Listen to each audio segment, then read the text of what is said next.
दी छोड़ सतगुरु रामपाल जी परमेश्वर जी की जय हो।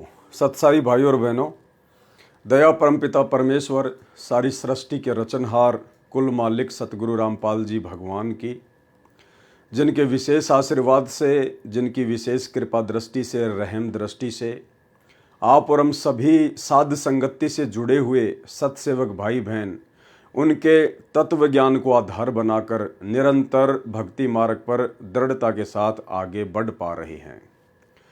भाई और बहनों, ये भक्ति और भगवान नामक जो पुस्तक है, ये पुस्तक उन दृढ़ आत्माओं के तमाम थोड़े बहुत यदि कोई संशय उनके अंदर शेष होंगे, सबको बाहर निकाल फेंकेगी। ये पुस्तक भगत आत्मा को इतना दृढ़ बना देगी कि 21 ब्रह्मांड का स्वामी ज्योति निरंजन भी यदि सतगुरु रामपाल जी परमेश्वर जी के चरणों से दूर करने के लिए लाख प्रयास करे तो भी भगत को उनके चरण कमल से दूर नहीं कर पाएगा। भाई और बहनों, आप और हमारा साध संगति से जुड़े हुए तमाम भाई बहनों का बहुत बड़ा परम सौभाग्य है जो कलयुग की पिछली पीढ़ी में परमेश्वर सतगुरु रामपाल जी ने हमें मनुष्य जन्म दिया, हमें अपनी शरण में लिया और अपने लाखों करोड़ों भक्तों में परमेश्वर ने हमें साध संगति से जोड़ दिया। परमेश्वर ने हमें सतलोक के ट्रेनिंग सेंटर में जोड़ दिया, क्योंकि ये परम सत्य है। आज भले ही अपनी नादानी या ना समझी के चलते कुछ आत्माओं को ये लगता हो कि साध संगति कुछ नहीं है, लेकिन ये उनकी सबसे बड़ी अज्ञानता है। साध संगति ही सतलोक के लिए एकमात्र ट्रेनिंग सेंटर है। यदि आप इस कलयुग की पिछली पीढ़ी में और इसी मनुष्य जन्म में सतलोक जा सकते हैं तो परमेश्वर रामपाल जी के आशीर्वाद से ये जो साध संगतियाँ चल रही हैं, इन साध संगतियों से जुड़कर एक नेक भगत बनकर, मर्यादित भगत बनकर, गुरु भगत बनकर ही आप जी सतलोक के योग्य बन सकते हैं। दूसरा कोई तरीका परमेश्वर जी ने नहीं रखा है। बाकी रही बात राग द्वेष और ईर्ष्या की, तो ये राग द्वेष और ईर्ष्या तो सतगुरु रामपाल जी परमेश्वर जी के साथ में भी सन 1994 से और उससे पहले भी जब वे एक भगत की भूमिका में थे, आदरणीय रामदेवानंद जी को अपना मुंह बोला गुरु बनाकर भक्ति करते थे, उस समय भी सैकड़ों की संख्या में दुश्मन जो लोग संत रामपाल जी से राग द्वेष ईर्ष्या रखते थे। और 1994 से जब से वे नाम दीक्षा देने लगे, उसके बाद उनकी शरण में आकर न जाने कितने लोग गुरुद्रोही हो चुके हैं और उनसे राग द्वेष ईर्ष्या करके उनका कुप्रचार करना, उनके चरणों से भगत आत्माओं को नीचे गिराना, और वर्तमान में भी 2014 बरवाला कांड के बाद उन्हीं के वो भगत जो सारनाम प्राप्त थे, सतनाम प्राप्त थे, लेकिन 2014 बरवाला कांड की घटना को ना समझ पाने के चलते संत रामपाल जी से दूर हो गए, दूसरे पंथों में चले गए या भक्ति छोड़कर घर पर बैठ गए और आज उनके घोर विरोधी हैं। तो भाई और बहनों, ये सिलसिला तो इस काल लोक में सदा से चलता आया है। जब जब परमपिता परमेश्वर जी ने अपना सत्य मार्ग कहीं से भी शुरू किया है, काल ने आत्माओं में कुप्रेरणा करके उनका घोर विरोध करवाया ही करवाया है। और जब सतगुरु रामपाल जी परमेश्वर अपनी सत आत्माओं में सत्य प्रेरणा करके अपने सत मार्ग को आगे बढ़ाएंगे, जैसे वर्तमान में साध संगति के माध्यम से बढ़ा रहे हैं, तो काल कैसे चुप बैठने वाला है। अब काल स्वयं तो विरोध करने के लिए आता नहीं, क्योंकि वो तो किसी के सामने प्रकट होता नहीं, इसलिए वो उन भक्तों के अंदर कुप्रेरणा करेगा जिन भक्तों के अंदर राग द्वेष ईर्ष्या और मान बढ़ाई का रोग लगा हुआ है। तो उन आत्माओं के अंदर कुप्रेरणा करके अपने भगत भाइयों का विरोध करवाएगा और परमेश्वर के सतमार्ग को झूठा साबित करने का कुप्रयास भी करवाएगा। तो भाइयों और बहनों, ये पुस्तक भक्ति और भगवान कोई सामान्य पुस्तक नहीं है। इन पुस्तकों को भगत समाज ने नहीं पढ़ा, नहीं पढ़ता था, इसीलिए परमपिता परमेश्वर जी ने इस 2 कोड़ी के तुच्छ जीव पवन दास को खड़ा किया, निमित्त बनाया, ताकि मैं भी इस पुस्तक को पढ़ूं और आप भाई बहनों को भी इस पुस्तक को पढ़ाऊं। और जो जो गूढ़ रहस्य परमपिता परमेश्वर जी ने इस पुस्तक में छुपा रखे हैं, यानी बहुत सारी भक्ति मार्ग की ऐसी गूढ़ बातें होती हैं जो सतगुरु रामपाल जी परमेश्वर जी अपने सत्संगों में नहीं कह पाते हैं। वो बातें परमेश्वर फिर पुस्तकों में लिख देते हैं। और इसीलिए गुरुदेव भगवान विशेषकर कई बार सत्संगों में जोर देते हैं कि बच्चों, आप पुस्तकें ले जाते हो लेकिन आप पुस्तकों को पढ़ते नहीं हो, आपको पुस्तकें पढ़नी चाहिए। तो परमेश्वर ने दास को निमित्त बनाया, दास को खड़ा किया, और इस पुस्तक के अंदर बहुत सारे गूढ़ रहस्य हैं, बहुत सारे भक्ति मार्ग के राज हैं जो अभी तक संगत नहीं जानती है। परमेश्वर जी ने दया बख्शी दास के ऊपर, और अब इस दास के माध्यम से परमेश्वर भगत समाज तक उन गूढ़ रहस्यों को, उन भक्ति मार्ग के विशेष संदेशों को पहुंचाएंगे। भाइयों और बहनों, परमात्मा चाहते हैं कि सतलोक जाने के मार्ग में ये काल कहाँ कहाँ भगत आत्माओं को तोड़ेगा, कहाँ कहाँ ये आत्माओं के अंदर कुप्रेरणा करके उनको भक्ति मर्यादाओं से नीचे गिराएगा कि ये आत्मा त्रिकुटी तक भी ना पहुंच जाए। आगे की यात्रा तो बहुत दूर की बात है, कहीं ये आत्मा इन कमलों से पार होकर त्रिकुटी तक ना पहुंच जाए, क्योंकि त्रिकुटी पर तो फिर इसे परमात्मा मिल जाएगा, सतगुरु भगवान मिल जाएगा, फिर तो इसे कोई चिंता नहीं, किसी प्रकार की कोई दिक्कत नहीं। लेकिन ये आत्मा त्रिकुटी तक ना पहुंच जाए, त्रिकुटी तक पहुंचने के योग्य ना बन जाए, उसके लिए ये काल हर प्रकार से जो कुप्रयास कर सकता है, साम दाम दंड भेद से कोई भी घटिया नीति अपना सकता है, वो अपनाएगा। और सतगुरु रामपाल जी भगवान भी यही चाहते हैं कि मैं अपने तत्व ज्ञान से, आध्यात्मिक ज्ञान से अपनी आत्माओं को इस कदर भक्ति के रंग में रंग दूं, अगर 21 ब्रह्मांड का स्वामी ज्योति निरंजन भी धरती पर उतर कर आए तो मेरी आत्माओं को भ्रमित ना कर पाए।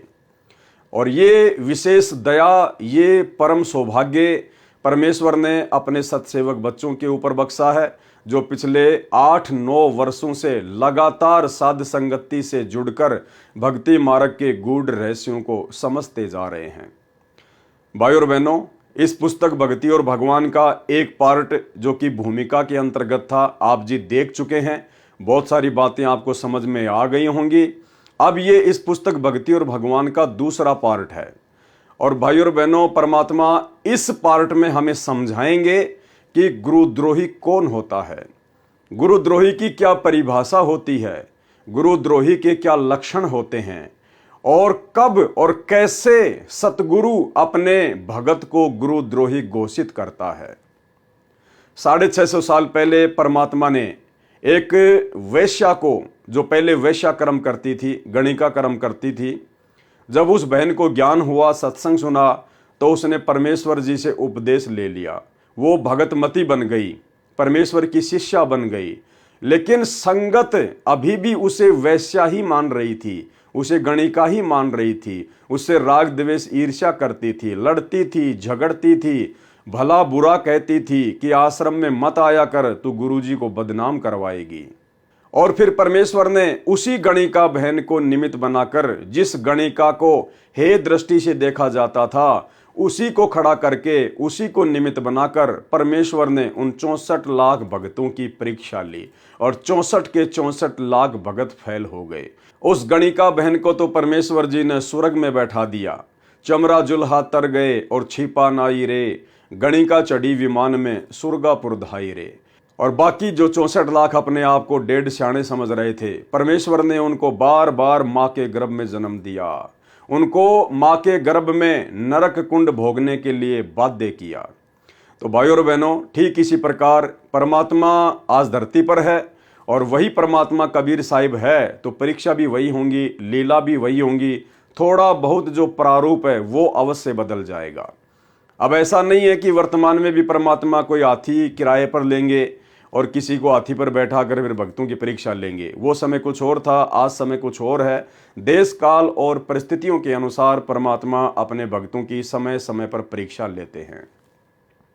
वर्तमान जो समय है भक्तों की परीक्षा का, जितने भी भगत परमेश्वर ने सन 1994 से लेकर 2014 तक इकट्ठे किए, उन भक्तों की परीक्षा सन 2014 बरवाला कांड से लेकर वर्तमान समय तक निरंतर जारी है। और सौभाग्य है मुझ पवन दास का, जो परमेश्वर ने उन तमाम लाखों भक्तों की परीक्षा के लिए मुझ 2 कोड़ी के नीच तुच्छ प्राणी पवन दास को निमित्त बनाया। क्यों? क्योंकि संगत एक गुरुद्रोही की परिभाषा नहीं समझ पाई। 30 वर्षों से सतगुरु के सत्संग सुनकर संगत गुरुद्रोही किसे कहते हैं, गुरुद्रोही के लक्षण क्या होते हैं, गुरुद्रोही के कर्म क्या होते हैं, संगत नहीं समझ पाई। तो भाई और बहनों, ये भक्तों की परीक्षा थी 2014 बरवाला कांड के बाद से। और क्यों परमेश्वर ने मुझ 2 कोड़ी के तुच्छ प्राणी पर इतनी बड़ी मेहर की, दया की। परमेश्वर जी ने सतलोक आश्रम मैनेजमेंट हरियाणा के कहने पर, अपने कलयुगी बेटा बेटी भाई बंधु रिश्तेदारों के कहने पर, उनकी शिकायतों पर क्यों मुझ पवन दास को अपनी ऑडियो में, वीडियो में गुरुद्रोही घोषित किया। इसके पीछे बहुत सारे गहरे रहस्य हैं, राज हैं। आने वाले समय में ये घटनाएं इतिहास बनेंगी। आने वाले हजारों वर्षों तक जो सतगुरु रामपाल जी परमेश्वर जी का ये सतज्ञान धरती पर चलेगा। आने वाली आत्माएं इस पवन दास को आधार बनाकर, इस पवन दास के ऊपर परमेश्वर ने जो एक फिल्म बना दी है गुरुद्रोही वाली, इस गुरुद्रोही वाली फिल्म को देखकर आने वाली आत्माएं भक्ति मार्ग पर सावधान होंगी। तो भाई और बहनों, 2014 बरवाला कांड के उपरांत इतने वर्षों के बाद अब गुरुद्रोही शब्द की क्या परिभाषा है, गुरुद्रोही के क्या लक्षण होते हैं, गुरुद्रोही कौन होता है, ये पवन दास गुरुद्रोही है या गुरुमुखी है, ये बात भी परमात्मा इस लाखों की संगत तक इस पवन दास को निमित्त बनाकर ही संदेशा भिजवाएंगे। इस वीडियो के माध्यम से, भक्ति और भगवान पुस्तक के माध्यम से। आज ये दूसरे नंबर का वीडियो उसी टॉपिक पर है कि आज से पहले कितने लोग गुरुद्रोही हो चुके हैं, उन लोगों में क्या क्या लक्षण थे जिससे उनको गुरुद्रोही कहा जा सकता है, और क्यों सतगुरु रामपाल जी परमेश्वर जी ने उनको गुरुद्रोही घोषित किया। भाई और बहनों, बाकी बातें हम इस वीडियो के लास्ट में करेंगे। उससे पहले हमने आज ये समझना पड़ेगा, इस पुस्तक के माध्यम से सतगुरु रामपाल जी परमेश्वर जी हमें समझाना चाह रहे हैं कि भाई गुरुद्रोही की परिभाषा क्या होती है, गुरुद्रोही के क्या लक्षण होते हैं। और तुम नादान संगत वालों ने बिना सोचे समझे किसी के भी कहने से तुमने किसको गुरुद्रोही मान लिया, और असल में संगत में गुरुद्रोही वाले कर्म कौन कर रहा है। बहुत सारी बातें हैं, परमेश्वर की बहुत बड़ी मेहर साध संगति से जुड़े हुए भाई बहनों के ऊपर। परमात्मा कोई भी कमी अपने भक्ति मार्ग में अपने भक्तों के लिए नहीं छोड़ेंगे, ताकि इसी जन्म में हम भगत आत्माएं निर्बाध रूप से निसंशय होकर सतलोक को प्रस्थान कर जाएं। तो भाई और बहनों, पुस्तक आपके सामने है, भक्ति और भगवान, और ये दूसरा वीडियो बनने जा रहा है। ये इसकी विषय सूची है, शंका समाधान, गुरुद्रोही की गति। 1 नंबर पर है भगत संजय उर्फ कृष्णदास गुरुद्रोही का पोल खाता। तो आज हम 1 नंबर पॉइंट से शुरू करेंगे कि परमेश्वर हमें गुरुद्रोही के विषय में क्या बताना चाहते हैं, क्या समझाना चाहते हैं, जिसको संगत 2014 बरवाला कांड के बाद से समझ नहीं पाई। पुस्तक भक्ति और भगवान, शंका समाधान, भगत संजय उर्फ कृष्णदास गुरुद्रोही का पोल खाता। किसी ने सवाल किया सतगुरु रामपाल जी परमेश्वर जी से, एक कृष्णदास नाम का लगभग 30 वर्ष का व्यक्ति अंबाला के पास कलाल्टी गांव में किसी पुराने गरीबदास मंदिर आश्रम में रहता है। भगवा वस्त्र धारण किए है, वह भी आप वाले नाम मंत्र दान करता है। आप तो कहते हो कि वर्तमान में इन मंत्रों का किसी को ज्ञान नहीं, नाम देने का किसी को अधिकार नहीं। क्या उस व्यक्ति से जो स्वयंभू गुरु बना है आत्म कल्याण संभव है? उत्तर परमेश्वर रामपाल जी ने क्या दिया? संगत माही कुसंगत उपजय, जैसे बण में बांस, और आप पे घिस घिस आग लगा ले, करे बनखंड का भी नाश। आदरणीय गरीबदास जी महाराज ने अपनी अमृतवाणी में कहा है कि पूर्ण संत की संगत में कुसंगत अर्थात गुरुद्रोही उत्पन्न होते हैं। वे सारी संगत को ऐसे नष्ट कर देते हैं जैसे वन में बांस उपजते हैं, फिर आपस में हवा के झोंकों से घिस घिस कर अग्नि लगाकर सारे वन को नष्ट कर देते हैं। ऐसा ही उदाहरण उस संजय उर्फ कृष्णदास पुत्र श्री बलवान मिस्त्री गांव करोथा वाले ने पेश किया। उस व्यक्ति का पहला नाम सुरेंद्र, दूसरा संजय तथा तीसरा आप बता रहे हैं कृष्णदास है। वह पहले मुझदास का शिष्य था। सतगुरु रामपाल जी परमेश्वर कह रहे हैं कि पहले वह व्यक्ति मुझदास का शिष्य था। वह इसी गांव करोथा का वासी है। कुछ वर्ष तक मर्यादा में रहकर सेवा तथा सुमरण करता रहा। जो ज्ञान ये दास प्रचार करता है उसे भी याद हो गया तथा बोलने की शैली सुधार कर तड़क भड़क कर बोलने लगा तथा चटक मटक कर चलना उसका स्वभाव है। आंखें बंद करके अकड़ कर बैठकर दिखावटी बुगला भजन करके ढोंग अर्थात दंभ करके प्रभुता व प्रशंसा का पात्र बनना उसके विनाश का कारण बना। क्योंकि ऐसे हट करके एक स्थान पर बैठना पवित्र गीता जी तथा पवित्र अमृतवाणी परमेश्वर कबीर साहिब जी तथा गरीबदास जी महाराज के अनुसार शास्त्र विरुद्ध है। उस व्यक्ति ने मुझदास से तीनों मंत्र प्राप्त किए। चापलूसी करना तथा कपट युक्त बातें करना उसकी आम बात है। वह चातुर प्राणी है तथा महिमा का भूखा है।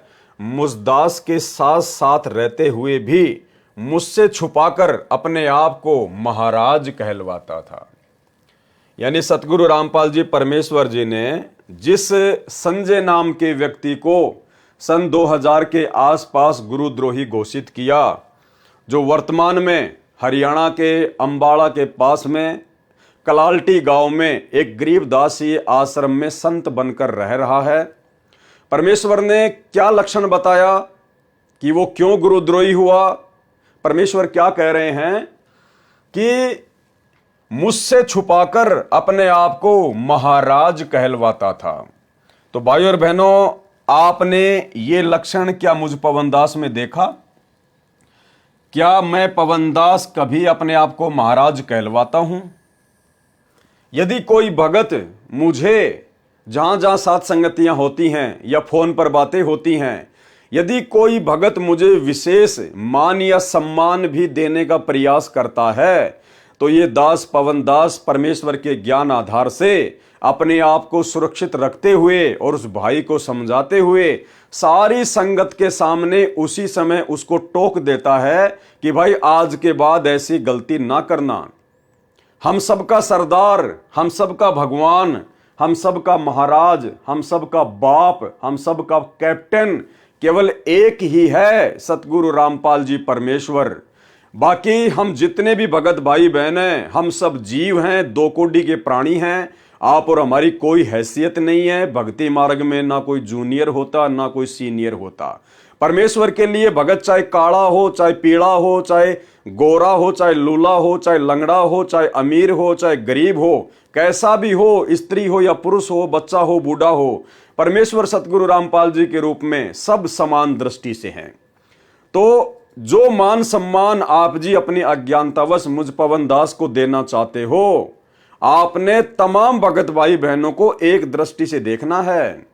यहां परमेश्वर के अलावा कोई मान सम्मान का पात्र नहीं है। इसलिए ऐसी गलती दोबारा ना करना, क्योंकि मुझ पवनदास को भी डर लगता है, भय लगता है। भाई मैं तो एक भगत हूं छोटा सा परमात्मा का, और भगत भी मैं तो सच्चा मुच्चा नहीं हूं, बनने का प्रयास कर रहा हूं गुरुदेव भगवान के आशीर्वाद से। मुझे तो अपना आत्म कल्याण करवाना है, या महाराज बनके या कोई संत बनके अगले जन्म में गधा बनके यहीं पे नहीं डोलना मुझे। इसलिए दास भी डरता है और भाई बहनों को भी साथ संगति के माध्यम से सावधान करता है कि खबरदार, अगर आज के बाद अपने गुरुदेव भगवान के अलावा किसी को भी विशेष सम्मान के योग्य समझा तो अन्यथा परमेश्वर तुरंत अपने चरणों से नीचे गिरा देंगे। तो आप भाई बहनों ने सन 2014 बरवाला कांड के बाद जब से मुझ दास को गुरुद्रोही घोषित करवाया गया है जबरन जबरदस्ती, आपने कभी भी, मेरे हजारों की संख्या में वीडियो हैं, और सन 2015 के लास्ट से वर्तमान 2024 तक ये दास संगत में एक्टिव रहा है। आप सभी भाई बहनों के लिए वीडियो बनाता हूं, परमेश्वर के भक्ति मार्ग से आपको परिचित करवाता हूं। और जितने भी काल प्रेरित लोग हैं, सतलोक आश्रम मैनेजमेंट हरियाणा, गुरुदेव का कलयुगी परिवार, ये कोऑर्डिनेटर जो बहुत अच्छे भगत बनकर और संगत में परमेश्वर के ज्ञान और विधान के विपरीत आपसे कुकर्म करवाते हैं, आप लोगों को जगाता हूं, सावधान करता हूं, ताकि आपकी मर्यादा बचे, आपकी भक्ति बचे। तो आपने पिछले 9-10 वर्षों में मुझ दास के मुख से कभी भी नहीं सुना होगा कि भाई आप मुझे संत कहिए, आप मुझे छोटा महाराज कहिए, आप मुझे भगवान कहिए, या हमने कोई आश्रम खोलना है, या हमने कोई संत की पदवी प्राप्त करनी है। आपको इस प्रकार की कोई भी घटिया बातें जो एक गुरुद्रोही व्यक्ति में होती हैं, आपको कहीं भी नजर नहीं आएंगी। तो जो कृष्ण दास था, जिसको गुरुदेव भगवान ने गुरुद्रोही घोषित किया, उसका सबसे पहला जो गलत कार्य था, क्या था? मुझसे छुपाकर अपने आप को महाराज कहलवाता था। सतगुरु रामपाल जी परमेश्वर कह रहे हैं कि मुझसे छुप छुपाकर संगत में अपने आप को महाराज कहलवाता था तथा आशीर्वाद देता था। भाई और बहनों, गुरुद्रोही के लक्षण होते हैं ये कि वो अपने गुरुदेव से छुप छुपा के और संत बनने की चाहत में लोगों को आशीर्वाद देता है।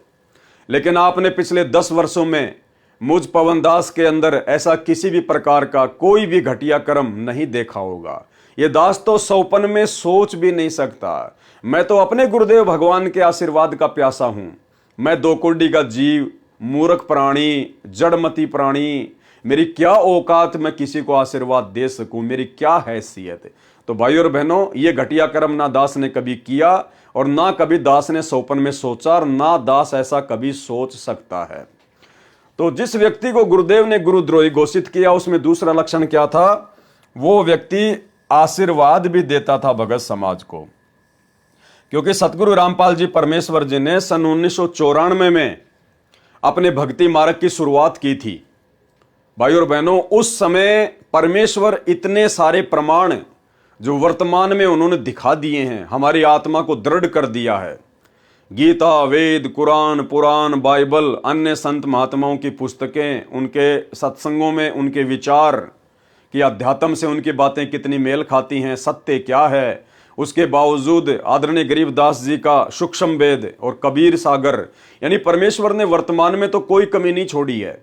लेकिन जिस समय गुरुदेव भगवान ने अपने मार्ग की शुरुआत की थी, उस समय परमात्मा ने ये तमाम सबूत, ये प्रमाण, एविडेंस शास्त्रों से नहीं दिखाए थे, जिस कारण से संगत इतनी परिपक्व नहीं हो पाई थी, जिसका फायदा काल प्रेरणा से काल ने अपने एजेंट संगत में भेजे। जिस प्रकार ये कृष्णदास, इस प्रकार के लोगों को काल ने संगत में भेजा अन्य भगत भाई बहनों की आस्था को तोड़ने के लिए, उनकी मर्यादाओं को तुड़वाने के लिए। तो वो व्यक्ति अपने ही भगत भाई बहनों को अपने आप को संत समझकर, महाराज समझकर उनको आशीर्वाद दिया करता था। और ज्ञानहीनता में, नादानी में वो भगत आत्माएं भी जो थोड़ी बहुत थी, वो आत्माएं उससे आशीर्वाद भी लिया करती थी। तो भाई और बहनों, ये वीक पॉइंट हैं। ये जो पुस्तक है भक्ति और भगवान, जिसका विशेष जिक्र गुरुदेव भगवान ने किया है आप और हमारे पढ़ने के लिए, तो साथ साथ में परमात्मा चाहते हैं कि हम इन सभी पॉइंटों से भली भांति परिचित हो जाएं कि आपके गुरुजी के अलावा इस सृष्टि में दूसरा कोई महाराज कहलाने का अधिकारी नहीं है। इनकी शरण के अलावा जितने भी लोग हैं, जितने भी साधु संत महात्मा हैं, वो चाहे लाख अपने आप को महाराज कहें, हमें कोई फर्क नहीं पड़ता। लेकिन परमेश्वर सतगुरु रामपाल जी से उपदेश लेने के बाद यदि इनका कोई भगत अपने आप को महाराज कहलवाता है या भक्तों को आशीर्वाद देता है, तो समझ लेना वो पक्का काल का एजेंट है, काल का दूत है, पक्का गुरुद्रोही है। ऐसे आत्माओं से हमने विशेष तौर पर सावधान रहना है।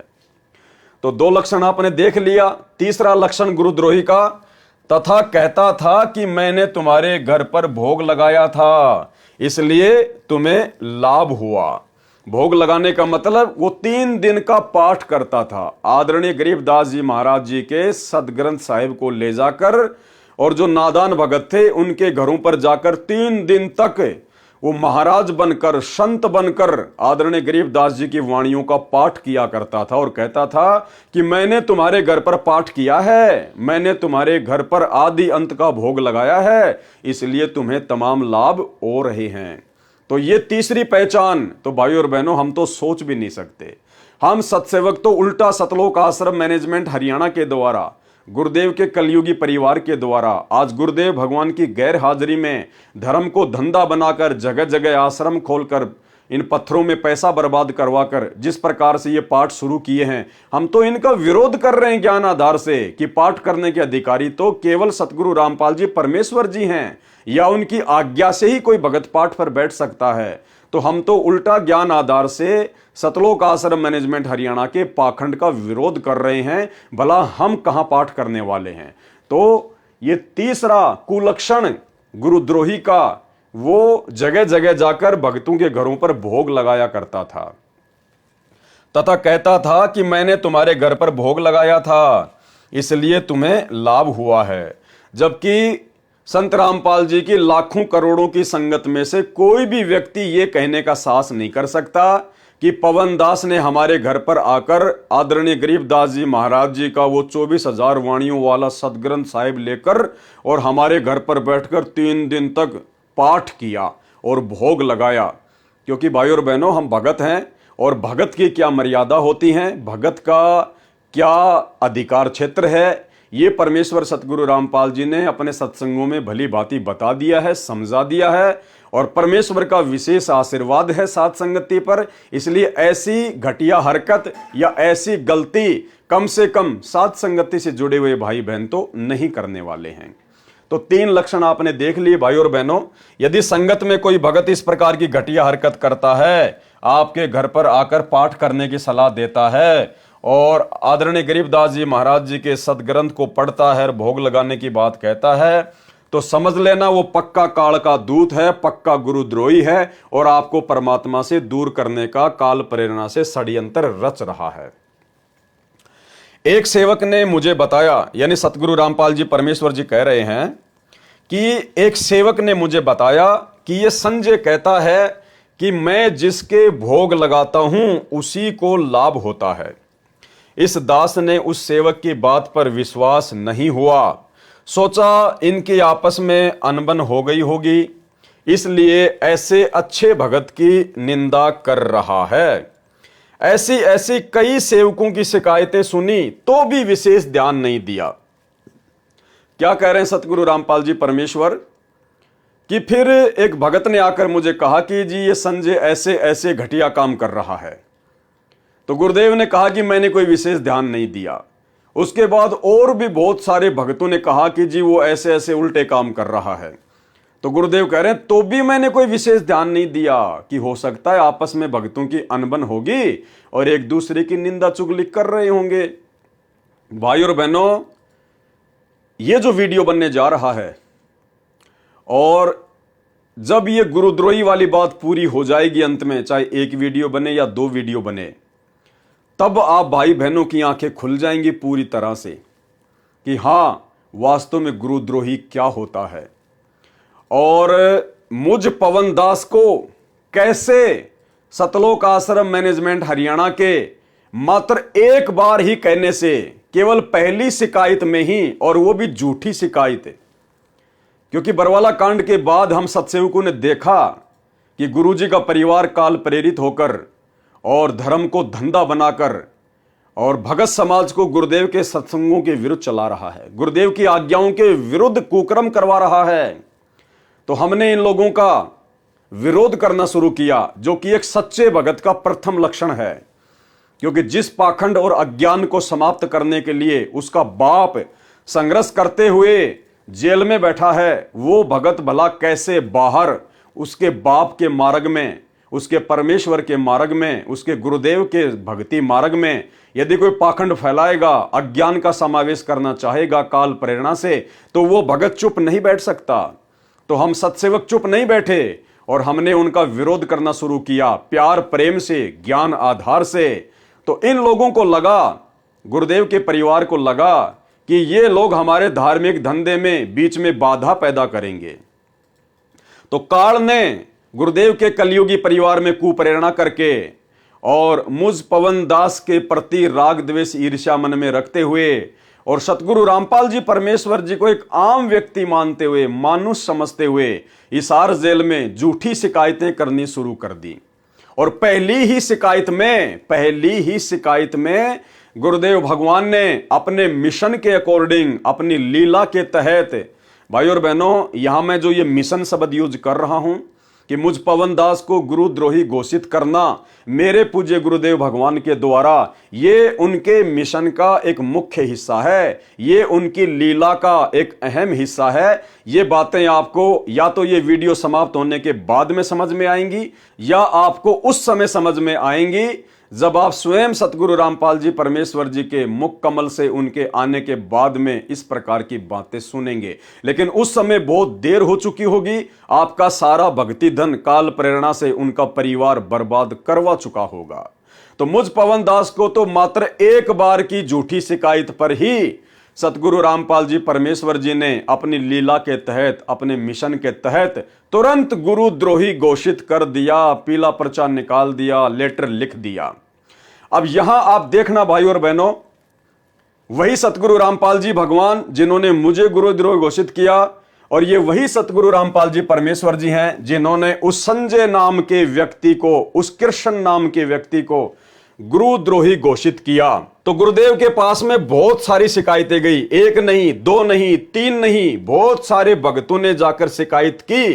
तो भी गुरुदेव भगवान क्या कह रहे हैं कि मैंने कोई विशेष ध्यान नहीं दिया, और मैंने सोचा कि इतने अच्छे भगत को ये लोग ऐसा कह रहे हैं, जरूर आपस में इनकी कोई अनबन होगी। यानी आप जी सुनते जाना, इस वीडियो को देखते जाना। पवन दास को मात्र पहली शिकायत पर गुरुद्रोही घोषित करना, और इस कृष्ण नाम के व्यक्ति को, जो वास्तव में सारे कुक्रम गुरुद्रोही वाले कर रहा था, और इस संजय उर्फ कृष्ण दास नाम के व्यक्ति को गुरुद्रोही घोषित करने में सतगुरु रामपाल जी परमेश्वर जी के द्वारा साल भर का समय लिया गया। और सैकड़ों की संख्या में भक्तों की शिकायतें सुनने के बाद तो ये आपको समझ में आएगा कि गुरुद्रोही क्या होता है। और पवन दास को पूज्य गुरुदेव भगवान ने अपनी लीला के तहत क्यों गुरुद्रोही घोषित किया, और इस संजय दास को, इस कृष्ण दास को क्यों सैकड़ों शिकायतें जानने के बाद भी गुरुद्रोही घोषित नहीं किया। अंत में जब गुरुदेव ने अपनी आंखों से देख लिया, तब जाकर उसको गुरुद्रोही घोषित किया, और उसके बाद भी उसको रोकने का प्रयास किया, उसको भगत बनाने का प्रयास किया। आप देखते जाइएगा भाई और बहनों। एक सेवक ने मुझे बताया कि यह संजय कहता है कि मैं जिसके भोग लगाता हूं उसी को लाभ होता है। इस दास ने, अर्थात परमेश्वर गुरुदेव कह रहे हैं कि इस दास ने उस सेवक की बात पर विश्वास नहीं हुआ, सोचा इनके आपस में अनबन हो गई होगी, इसलिए ऐसे अच्छे भगत की निंदा कर रहा है। ऐसी कई सेवकों की शिकायतें सुनी तो भी विशेष ध्यान नहीं दिया, क्योंकि उस व्यक्ति में चतुरता तथा चापलूसी आवश्यकता से अधिक थी। भाई और बहनों, हमारे गुरुदेव भगवान तो परमात्मा है, कबीर साहिब हैं, परमेश्वर हैं, ये तो अंतर्यामी हैं। जिस समय भगत ने पहली बार शिकायत की तो क्या गुरुदेव ने अपनी दिव्य दृष्टि से देखा नहीं होगा? क्या परमेश्वर को पता नहीं? उनके तो आंखों के सामने सारी घटनाएं रहती हैं कि वास्तव में वो व्यक्ति गुरुद्रोही वाले काम कर रहा है या नहीं कर रहा है। परमेश्वर को सब पता था, लेकिन परमेश्वर दयालु हैं, परम दयालु हैं। परमेश्वर चाहते हैं कि आत्मा भक्ति मार्ग पर लगी रहे, उसको समझा बुझाकर भक्ति पर लगा के रखूं, उसके कर्म फूटने से बचें। इसके बावजूद भी परमेश्वर ने उन बातों को टाल दिया कि भाई हो सकता है आपस में इनकी खींचातानी हो गई होगी। मुझ दास को फिर भी शक नहीं हुआ। गुरुदेव कह रहे हैं उसकी इतनी शिकायतें आने के बाद भी मेरे को शक नहीं हुआ कि सचमुच यह इतना गिर चुका है। एक दिन यह दास गांव कसरेटी में पाठ करने गया हुआ था। हरियाणा में कोई गांव है कसरेटी, वहां गुरुदेव भगवान कह रहे हैं कि मैं पाठ करने गया हुआ था। वहां पर एक बहन आई, उसका एक 5 वर्षीय लड़का था। उसने आते ही पूछा, उस बहन ने आते ही पूछा, जहां गुरुदेव बैठे हुए थे, उसने आते ही पूछा कि संजय महाराज कहां है। मेरे पास बैठे सेवक ने पूछा क्या काम है। महाराज जी तो यहां बैठे हैं। उस बहन ने कहा ये नहीं है। उस बहन ने कहा कि ये नहीं है। जो संत रामपाल जी बैठे हुए थे, उस बहन ने कहा कि ये वाला महाराज नहीं, वह तो कम आयु का है, वो तो जवान है, वो तो थोड़ी उम्र का है। उस बहन ने बताया मैं मालचा की लड़की हूं। मालचा कोई गांव है, मैं वहां की लड़की हूं।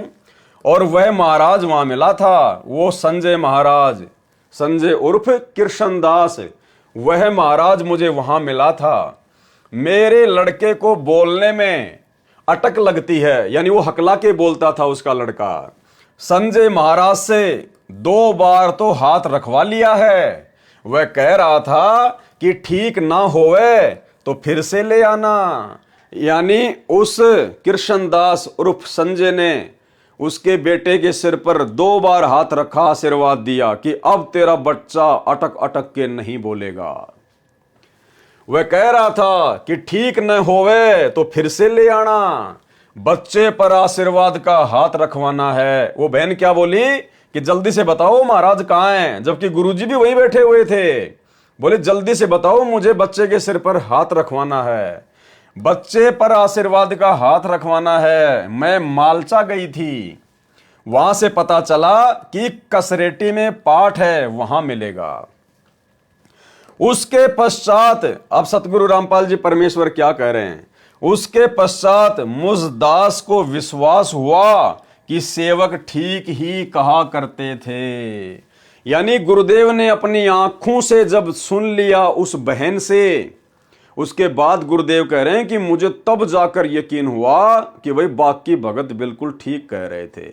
तो भाई मुझ पवन दास का सबसे पहली बात तो कोई ये नहीं बता सकता संगत में कि मैंने परमेश्वर के ज्ञान या विधान के अनुसार उनके सत्संगों के विरुद्ध घटिया कर्म क्या किया है। और दूसरा, ना ही मुझे सतगुरु रामपाल जी परमेश्वर जी ने आमने सामने होकर देखा है, ना ऐसा कोई प्रमाण किसी ने पेश किया है कि पवनदास गुरुद्रोही है, या पवनदास ने किसी के बच्चे को आशीर्वाद दे दिया, किसी के घर में जाके पाठ कर दिया, या पवनदास अपने आप को महाराज कहलवाता है, या पवनदास ने कोई भगवा वस्त्र धारण कर लिए हैं, पवनदास किसी को नाम देने लग गया है, या पवनदास ने कोई आश्रम खोल लिया है। कोई प्रमाण नहीं, कोई सबूत नहीं। लेकिन पहली शिकायत पर मुझदास को मेरे पूज्य गुरुदेव भगवान के द्वारा अपनी लीला के तहत गुरुद्रोही घोषित कर दिया गया। और यहां उसकी ढेरों शिकायत, लेकिन गुरुदेव कह रहे हैं कि मैंने अपनी आंखों से देखा। लेकिन भाई और बहनों, इतना ही पर्याप्त नहीं है। अभी भी गुरुजी ने उसको गुरुद्रोही घोषित नहीं किया। अभी आप सुनते जाना आगे आगे। उसके पश्चात मुझदास को विश्वास हुआ कि सेवक ठीक ही कहा करते थे। फिर भी सोचा कि मेरे सामने कोई दृष्टांत हो तब बात बने। गुरुदेव ने उस बहन के मुख से सुनने के बाद भी यकीन नहीं किया। और क्या कह रहे हैं गुरुदेव कि जब बात बने, जब मेरे सामने वो कोई ऐसी हरकत करे। तो पवनदास ने तो हिसार जेल में बैठे हुए गुरुजी के सामने ऐसी कोई हरकत की नहीं अभी तक, और ना उनके पीछे से कोई हरकत की। लेकिन मुझको पहले प्रयास में गुरुद्रोही, पहली शिकायत में गुरुद्रोही।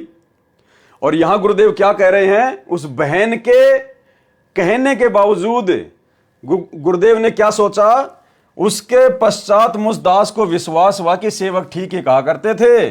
फिर भी सोचा, गुरुदेव कह रहे हैं कि मैंने फिर भी सोचा कि मेरे सामने कोई दृष्टांत हो, कोई प्रमाण हो, ऐसा कोई घटिया कर्म वो करे, तब बात बने, तब मुझे विश्वास हो कि वो संजय उर्फ कृष्ण वास्तव में गुरुद्रोही है। एक दिन यह दास गांव बामड़ोला में एक पाठ पर गया हुआ था। गुरुदेव हरियाणा के गांव बामड़ोला में पाठ पर गए हुए थे। वहां एक लड़की को दौरे पड़ते थे। मुझदास से उपदेश लेने के पश्चात उस लड़की के दौरे कबीर देव की शक्ति से ठीक हो गए। वह स्वयंभू महाराज संजय भी वहां अधिक जाता था। उस बामड़ोला गांव में उस बहन के घर पर वो संजय भी जाया करता था, क्योंकि जिस फैक्ट्री में यह नौकरी करता था उसी फैक्ट्री में इसका साथी भी नौकरी करता था। उस साथी की रिश्तेदारी गांव बामड़ोला में थी, जिस कारण से ये वहां अधिक जाया करता था संजय। उस लड़के ने मुझे नहीं देखा था और शीघ्रता से उस नकली को दंडवत प्रणाम किया। यानी जब गुरुजी बामडोला में पाठ पर गए हुए थे तो वहां पर ये संजय भी बैठा हुआ था गुरुजी के पास में, ये कृष्णदास उर्फ संजय। अब वो एक बहन आई और उस बहन ने तुरंत उस संजय को, छोटे महाराज को दंडवत प्रणाम किया और उसने भी आशीर्वाद दे दिया यूं यूं करके। अब गुरुजी ने अपनी आंखों से देख लिया, गुरुजी ने अपनी आंखों से देख लिया, लेकिन फिर भी गुरुद्रोही घोषित नहीं किया और मुझ पवन दास को केवल एक झूठी शिकायत पर गुरुद्रोही घोषित कर दिया। यह बहुत बड़ी लीला है परमात्मा की, आप देखते जाना आगे क्या कह रहे हैं परमात्मा। उस लड़के ने मुझे नहीं देखा, सतगुरु रामपाल जी भगवान कह रहे हैं कि उस बहन ने मुझे नहीं देखा कि भाई यहां पे गुरुजी भी बैठे हुए हैं, और जल्दी से उस नकली को, उस कृष्ण उप संजय को दंडवत प्रणाम किया। ये दास देखता ही रह गया। गुरुजी कहते हैं मैं तो आंखें फाड़ के देखता ही रह गया। जब नकली महाराज संजय ने उसको मेरे सामने ही आशीर्वाद का हाथ किया, गुरुजी के सामने ही उस संजय उर्फ कृष्णदास ने यूं हाथ करके उसको आशीर्वाद दिया कि ले ले आशीर्वाद। मेरे पूज्य गुरुदेव जी के सतलोक गमन के पश्चात इस कृष्णदास उर्फ संजय को पंजाब में कस्बा तलवंडी भाई जिला फिरोजपुर में बने आश्रम में देखभाल व सेवा के लिए छोड़ रखा था। गुरुदेव भगवान कह रहे हैं कि मेरे गुरुदेव के सतलोक जाने के बाद, यानी दादा गुरुदेव के सतलोक जाने के बाद, सतगुरु रामपाल जी परमेश्वर जी ने इस कृष्ण उर्फ संजय को उस आश्रम में जहां पे दादा गुरुजी रहते थे वहां पर देखभाल के लिए, छोटी मोटी सेवाओं के लिए छोड़ रखा था। वहां भी स्वयंभू महाराज बन बैठा, उस आश्रम में भी वो स्वयंभू महाराज बन बैठा। मुझ दास द्वारा भरी कैसेटों को सुनकर स्वयं प्रचारक बन गया। वहां की सारी संगत इसे महाराज जी कहकर पुकारती थी। वहां की सारी संगत और उस कृष्णदास उर्फ संजय को महाराज जी कहकर पुकारती थी तथा दंडवत प्रणाम करती थी और ये उन्हें आशीर्वाद देता था। भाई मुझ पवन दास में तो ऐसा कोई लक्षण किसी ने देखा ही नहीं, बार बार बोलने की आवश्यकता भी नहीं है। तो सारे कुकर्म गुरुद्रोही वाले उसने शुरू कर रखे थे। ये दास रामपाल दास वहां पर केवल 1 या 2 रोज जा पाता था, क्योंकि हरियाणा में पाठों की भरमार चल रही थी। 2 साल के बाद मुझे पता चला, 2 साल के बाद भाई और बहनों, मुझे तो पहले दिन गुरुद्रोही, पहली शिकायत पे गुरुद्रोही, और यहां गुरुदेव के पास में बहुत सारी शिकायतें आ गई। गुरुजी ने अपनी आंखों से देख लिया कि भगत इसको दंडोत कर रहे हैं, ये भगतों को आशीर्वाद दे रहा है, और दादा गुरुजी के आश्रम में भी बैठकर अपने आप को महाराज कहलवाता है। और 2 साल बीत गई, 2 साल, लेकिन गुरुजी ने उसको गुरुद्रोही घोषित नहीं किया। वहां की सारी संगत इसे महाराज जी कहकर पुकारती थी तथा दंडवत प्रणाम करती थी और ये उन्हें आशीर्वाद देता था। ये दास रामपाल दास वहां पर केवल 1 या 2 दिन जा पाता था, क्योंकि हरियाणा में पाठों की भरमार चल रही थी। 2 वर्ष के बाद मुझे पता चला, 2 साल के बाद मुझे पता चला कि यह नादान अपने आप को महाराज कहलवाता है तथा आशीर्वाद भी देता है। तब सारी संगत को समझाया, तब इसे भगत जी कहने लगे। यानी गुरुजी ने संगत को समझाया कि भाई ये महाराज नहीं है, ये तो अपने आप को झूठ में महाराज कहलवाता है। तब जाकर संगत उसको भगत कहने लगी, भगत जी कहने लगी महाराज से। कुछ दिनों बाद जो इसे महाराज कहते थे, इस नकली महाराज की वास्तविकता का ज्ञान हुआ कि यह तो चुगलखोर है तथा इसमें कपट का अंत नहीं है, और पूजा के रुपयों में भी हेरा फेरी करता है। अपने छोटे भाई की तलवंडी में फर्नीचर की दुकान भी खुलवा दी है। तब वहां की संगत ने एक अन्य पुजारी लाकर छोड़ा। यह दास सत्संग करने गया, कहां पर? दादा गुरुदेव के आश्रम में। यह दास सत्संग करने गया तो देखा संगत 2 फाड़ हो चुकी है। यानी भाइयों और बहनों, जो ड्रामे काल प्रेरणा से वर्तमान में चल रहे हैं ये कोई नई बात नहीं है, क्योंकि परमात्मा पहले कह चुके हैं कि पूर्ण परमेश्वर की संगत में गुरुद्रोही पैदा होते हैं। संगत माही कुसंगत उपजे जैसे बन में बांस। काल प्रेरणा से उनके मार्ग को अवरुद्ध करवाने के लिए तो सन 2000 के आसपास, 2000 से पहले भी गुरुदेव भगवान की संगत में दो फाड़ हो चुकी थी। जिस प्रकार वर्तमान में तो ज्ञान आधार से दो फाड़ हैं, और उस समय ये संजय उर्फ कृष्णदास जैसे गुरुद्रोहियों की वजह से संगत दो फाड़ हो चुकी थी। ये दास सत्संग करने गया तो देखा संगत दो फाड़ हो चुकी है, आपस में लड़ने को तैयार हैं। जैसे वीर सिंह बघेल और बिजली खान पठान आपस में लड़ने को तैयार थे, ऐसे संगत आदि संगत तो हो गई संत रामपाल जी की तरफ, और आदि संगत हो गई उस गुरुद्रोही व्यक्ति की तरफ, संजय उर्फ कृष्णदास की तरफ, और मरने मारने को तैयार हो गई कि वो कह रहे हैं कि नहीं ये कृष्णदास असली महाराज है, और बाकी कहने लगे नहीं संत रामपाल जी असली महाराज हैं, और मरने मारने को तैयार हो गए। जबकि भाई और बहनों आज ऐसी स्थिति नहीं है।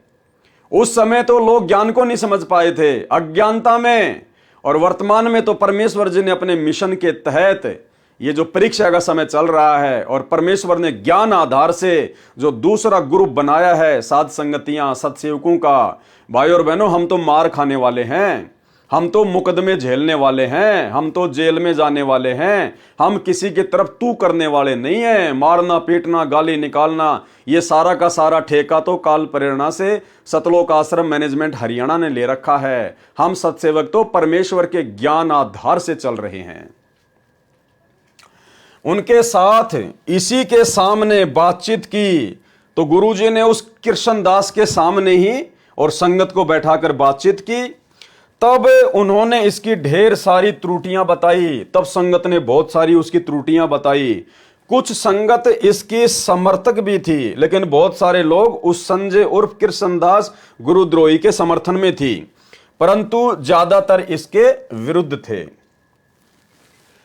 उसी समय एक संगत के व्यक्ति ने बताया कि यह तो ऐसा चालाक है कि एक बार यहां तलवंडी भाई में, यानी जहां पर दादा गुरुजी का आश्रम था, तलवंडी भाई में म्युनिसिपल कमेटी के चुनाव हुए। दो कैंडिडेट चुनाव लड़ रहे थे, दोनों ही इस नकली महाराज संजय उर्फ कृष्णदास से विजय का आशीर्वाद लेकर गए। यानी ये घटिया कर्म जो आज वर्तमान में गुरुजी की गैर हाजिरी में सतलोक आश्रम मैनेजमेंट हरियाणा कर रहा है, गुरुजी का परिवार कर रहा है, कभी बीजेपी का समर्थन, कभी कांग्रेस का समर्थन, तो गुरुदेव ये साबित करना चाहते हैं कि काल ने पहले भी यही कुकर्म संगत में शुरू करवाए थे उस संजय उर्फ कृष्णदास के द्वारा, क्योंकि ये कर्म गुरुद्रोहियों के होते हैं। वो दोनों ही कैंडिडेट, दोनों ही उम्मीदवार इस नकली महाराज संजय उर्फ कृष्णदास से जीतने का आशीर्वाद लेकर गए, विजय का आशीर्वाद लेकर गए। दोनों ही, एक की विजय होनी ही थी, विजेता कैंडिडेट यानी जो जीत गया चुनाव में, म्युनिसिपैलिटी के चुनाव में, वो कैंडिडेट बैंड बजाता हुआ आश्रम में आया, इसके माला डाली तथा इसने कहा कि मेरा आशीर्वाद कभी खाली नहीं जाता। इसने दोनों को आशीर्वाद दे दिया। अब जो जीत गया वो बैंड बाजे बजा के और महाराज जी के पास में आया, संजय उर्फ कृष्णदास के गुरुद्रोही के, जिस समय ये संत रामपाल जी का भगत था। आते उसने संजय उर्फ कृष्णदास के गले में माला डाली कि महाराज जी आपके आशीर्वाद से मैं जीत गया, मेरी विजय हो गई। तब वहीं खड़े एक व्यक्ति ने कहा कि जो पराजित हुआ है, यानी जो कैंडिडेट हार गया, वह भी तो आपसे ही आशीर्वाद प्राप्त करके गया था। उस नकली महाराज कृष्णदास उर्फ संजय ने कहा कि जो पहले आता है उसी की विजय होती है, कि जो पहले आता है ना मेरा आशीर्वाद लेने, वही जीतता है। अब भाई और पवन दास ने तो किसी को आशीर्वाद नहीं दिया। पवन दास तो इस राजनीति के चक्कर से कोसों दूर है, और आप भाई बहनों को भी समझाता है कि राजनीति तो घटिया कर्म है। गुरुजी सत्संग में बताते हैं ये घटिया कर्म करने का ठेका तो गुरुजी के परिवार ने ले रखा है, सतलोक आश्रम वालों ने। हम तो राजनीति से कोसों दूर हैं। तो गुरुद्रोही का ये लक्षण है, लोगों को जीतने का आशीर्वाद देना और फिर अपने गले में माला डलवाना, हम तो इस कर्मों से बहुत दूर हैं। क्या कहा उस संजय और कृष्णदास ने कि जो पहले आता है ना आशीर्वाद लेने, उसी की जीत होती है। उस व्यक्ति ने कहा कि पहले भी वही आया था जो हार गया। उसने कहा कि महाराज जी पहले भी बेचारा वही आया था जो हार गया। अपना सा मुंह बनाकर नकली महाराज नीचे को देखने लगा, फिर वो नीचे गर्दन करके देखने लगा, कोई जवाब नहीं उसके पास। उपरोक्त वार्ता को सुनकर मुझदास को बहुत आश्चर्य हुआ। यानी भगत वहां गुरुजी को उसके काले कारनामे सुना रहे थे, जो कभी सौपन में भी नहीं सोचा था। गुरुजी कह रहे मैंने तो कभी सौपन में भी नहीं सोचा था कि यह आस्तीन का सांप है, यानी ये इतनी बड़ी गलती करेगा। उस दिन वहां एक फिरोजपुर के सेवक के पाठ का आश्रम में भोग इस दास ने लगाया। यानी संगत से इस प्रकार की बातें सुनने के बाद भी कि महाराज जी इसने चुनाव में खड़े हुए कैंडिडेटों को आशीर्वाद दिया, फिर वो जीता, यहाँ आश्रम में आया, इसके गले में माला डाली, बैंड बाजे बजाए, गुरुदेव ने फिर भी उसको गुरुद्रोही घोषित नहीं किया और मुझ पवन दास को पहली बार में झूठी शिकायत में गुरुद्रोही घोषित कर दिया। सुनते जाना। फिर क्या कह रहे हैं गुरुदेव भगवान कि ये सारी बातें सुनने के बाद में फिर हमारे को वहां पर एक पाठ के लिए जाना था फिरोजपुर में। उस दिन वहां एक फिरोजपुर के सेवक के पाठ का आश्रम में भोग इस दास ने लगाया। भोग के पश्चात उपस्थित संगत को रक्षा सूत्र बांधने के लिए इस नकली महाराज संजय और कृष्णदास को कहा। यानी उसके बारे में इतने कुक्रम सुनने के बाद, अपनी आंखों से देखने के बाद भी गुरुजी ने गुरुद्रोही नहीं कहा, बल्कि जब गुरुजी पाठ करने लगे तो संगत के हाथ पर रक्षा सूत्र बांधने की सेवा गुरुजी ने उल्टा उसी कृष्णदास को दे दी और मुझ पवन दास को पहली बार में गुरुद्रोही कर दिया। सुनते जाना भाई और बहनों, यह रक्षा सूत्र बांध रहा था। एक बहन अपने रिश्तेदार को कह रही थी कि जिसने ये पाठ करवाया है ये मेरे फूफा जी हैं, इनकी 65 लाख रुपए की उधार नहीं मिली, क्योंकि उस समय पंजाब में उग्रवाद का जोर था, जिस कारण से ये पागल हो गया था। 5-5 गोलियां नशे की खाता था, तब भी उसे नींद नहीं आती थी। डॉक्टर ने कहा था कि इसकी संभाल रखना, ये आत्महत्या भी कर सकता है। संत रामपाल जी महाराज से उपदेश लिया, उसके बाद बिना किसी दवाई के 10-10 घंटे सोने लगा।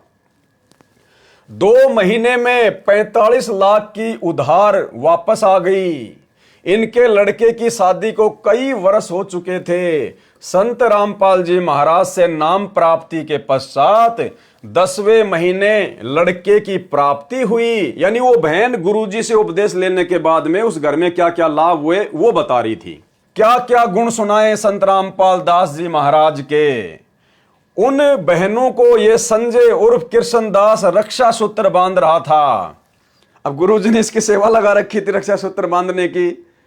गुरुजी देखना चाहते थे कितना नीचे गिर सकता है, तो वो उन बहनों के रक्षा सूत्र बांधने लगा और उस बहन का फूफा ही वहां पे पाठ करवा रहा था। तो वो बहन कहने लगे कि पहले मेरा फूफा पागल हो गया था, इसकी 60 लाख रुपए की उधार डूब गई थी, और जब से गुरुजी से नाम लिया इसकी 45 लाख रुपए की उधार भी आ गई, और इसके लड़के को लड़का भी हो गया, यानी इसको पोता भी हो गया 9वें महीने। उन बहनों को ये संजय उर्फ कृष्णदास रक्षा सूत्र बांध रहा था और मेरी और पीठ थी, गुरुजी की तरफ वो पीठ करके बैठा हुआ था वहीं पास में, बिल्कुल जस्ट इन्हीं के बिल्कुल समीप ये दास खड़ा ये सब वार्ता सुन रहा था।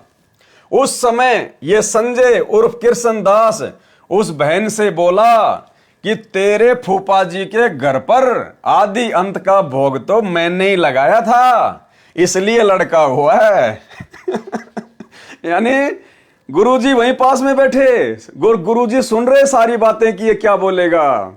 और जब वो बहन इस प्रकार से अपने गुरुजी की बड़ाई करने लगी संत रामपाल जी की, तो वो क्या बोला पता है? बोले तेरे फूफा जी का दिमाग सेंटर में और तेरे फूफा जी के पोता इसलिए हुआ है कि उनके घर पे आदि अंत का भोग तो मैं लगा के आया था, पाठ तो मैं ही करके आया था।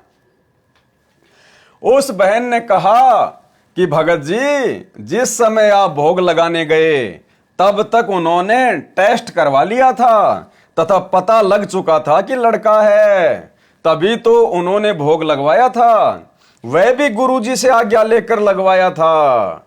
ये सारा वृतांत अपने कानों सुनकर ये दास कुछ नहीं बोला।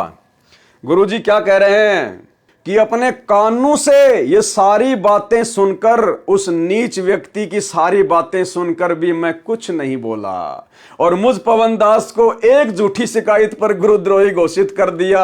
ये बहुत बड़ी लीला है परमेश्वर की, आने वाले समय में आपको पता चलेगा। ये सारा वृतांत अपने कानों सुनकर ये दास कुछ नहीं बोला तथा इसकी कृतज्ञता पर घंटों सोचता रहा। कृतज्ञता मतलब इसकी नीचता पर, इसके घटियापन पर यह दास घंटों बैठकर सोचता रहा।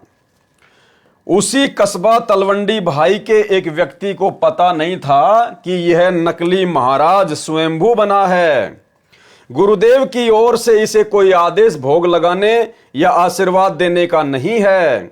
उसने मेरे सामने कहा, उस भाई ने, जिसको मालूम नहीं था कि भाई इस संजय को गुरुजी ने आशीर्वाद दे रखा या नहीं दे रखा है, तो वो संजय भी वहीं था और गुरुजी भी वहीं था। तो वो जो नया नया भगत आया था बेचारा, उसने मेरे सामने कहा कि हमारे घर पर संजय महाराज ने भोग लगाया। पहले हमने इनके पैर धोए, चरणा अमृत लिया, बहुत अच्छा सत्संग किया। अब उसी समय जहां गुरुजी बैठे हुए थे और वो कृष्ण उर्फ संजय बैठा हुआ था, एक नया भगत आया बेचारा, उसको पता नहीं था कुछ भी। तो उसने कहा कि ओहो, संजय महाराज भी बैठे हैं। और वो फिर गुरुजी को कहने लगा कि गुरुजी, महाराज जी हमारे घर पर भोग लगाने आए थे और हमने इनका चरणामृत पिया, हमने इनको भोग लगाया। उसने मेरे सामने कहा कि हमारे घर पर संजय महाराज ने भोग लगाया, पहले हमने इनके पैर धोए, चरणा अमृत लिया, बहुत अच्छा सत्संग किया। ये बात वह नकली सुनकर वहां से उठकर चला गया। अब ये बात सुन के और वो संजय उर्फ कृष्णदास गुरुजी के पास से उठ के चला गया। यानी गुरुजी की आंखों के सामने सारे प्रमाण आते चले गए।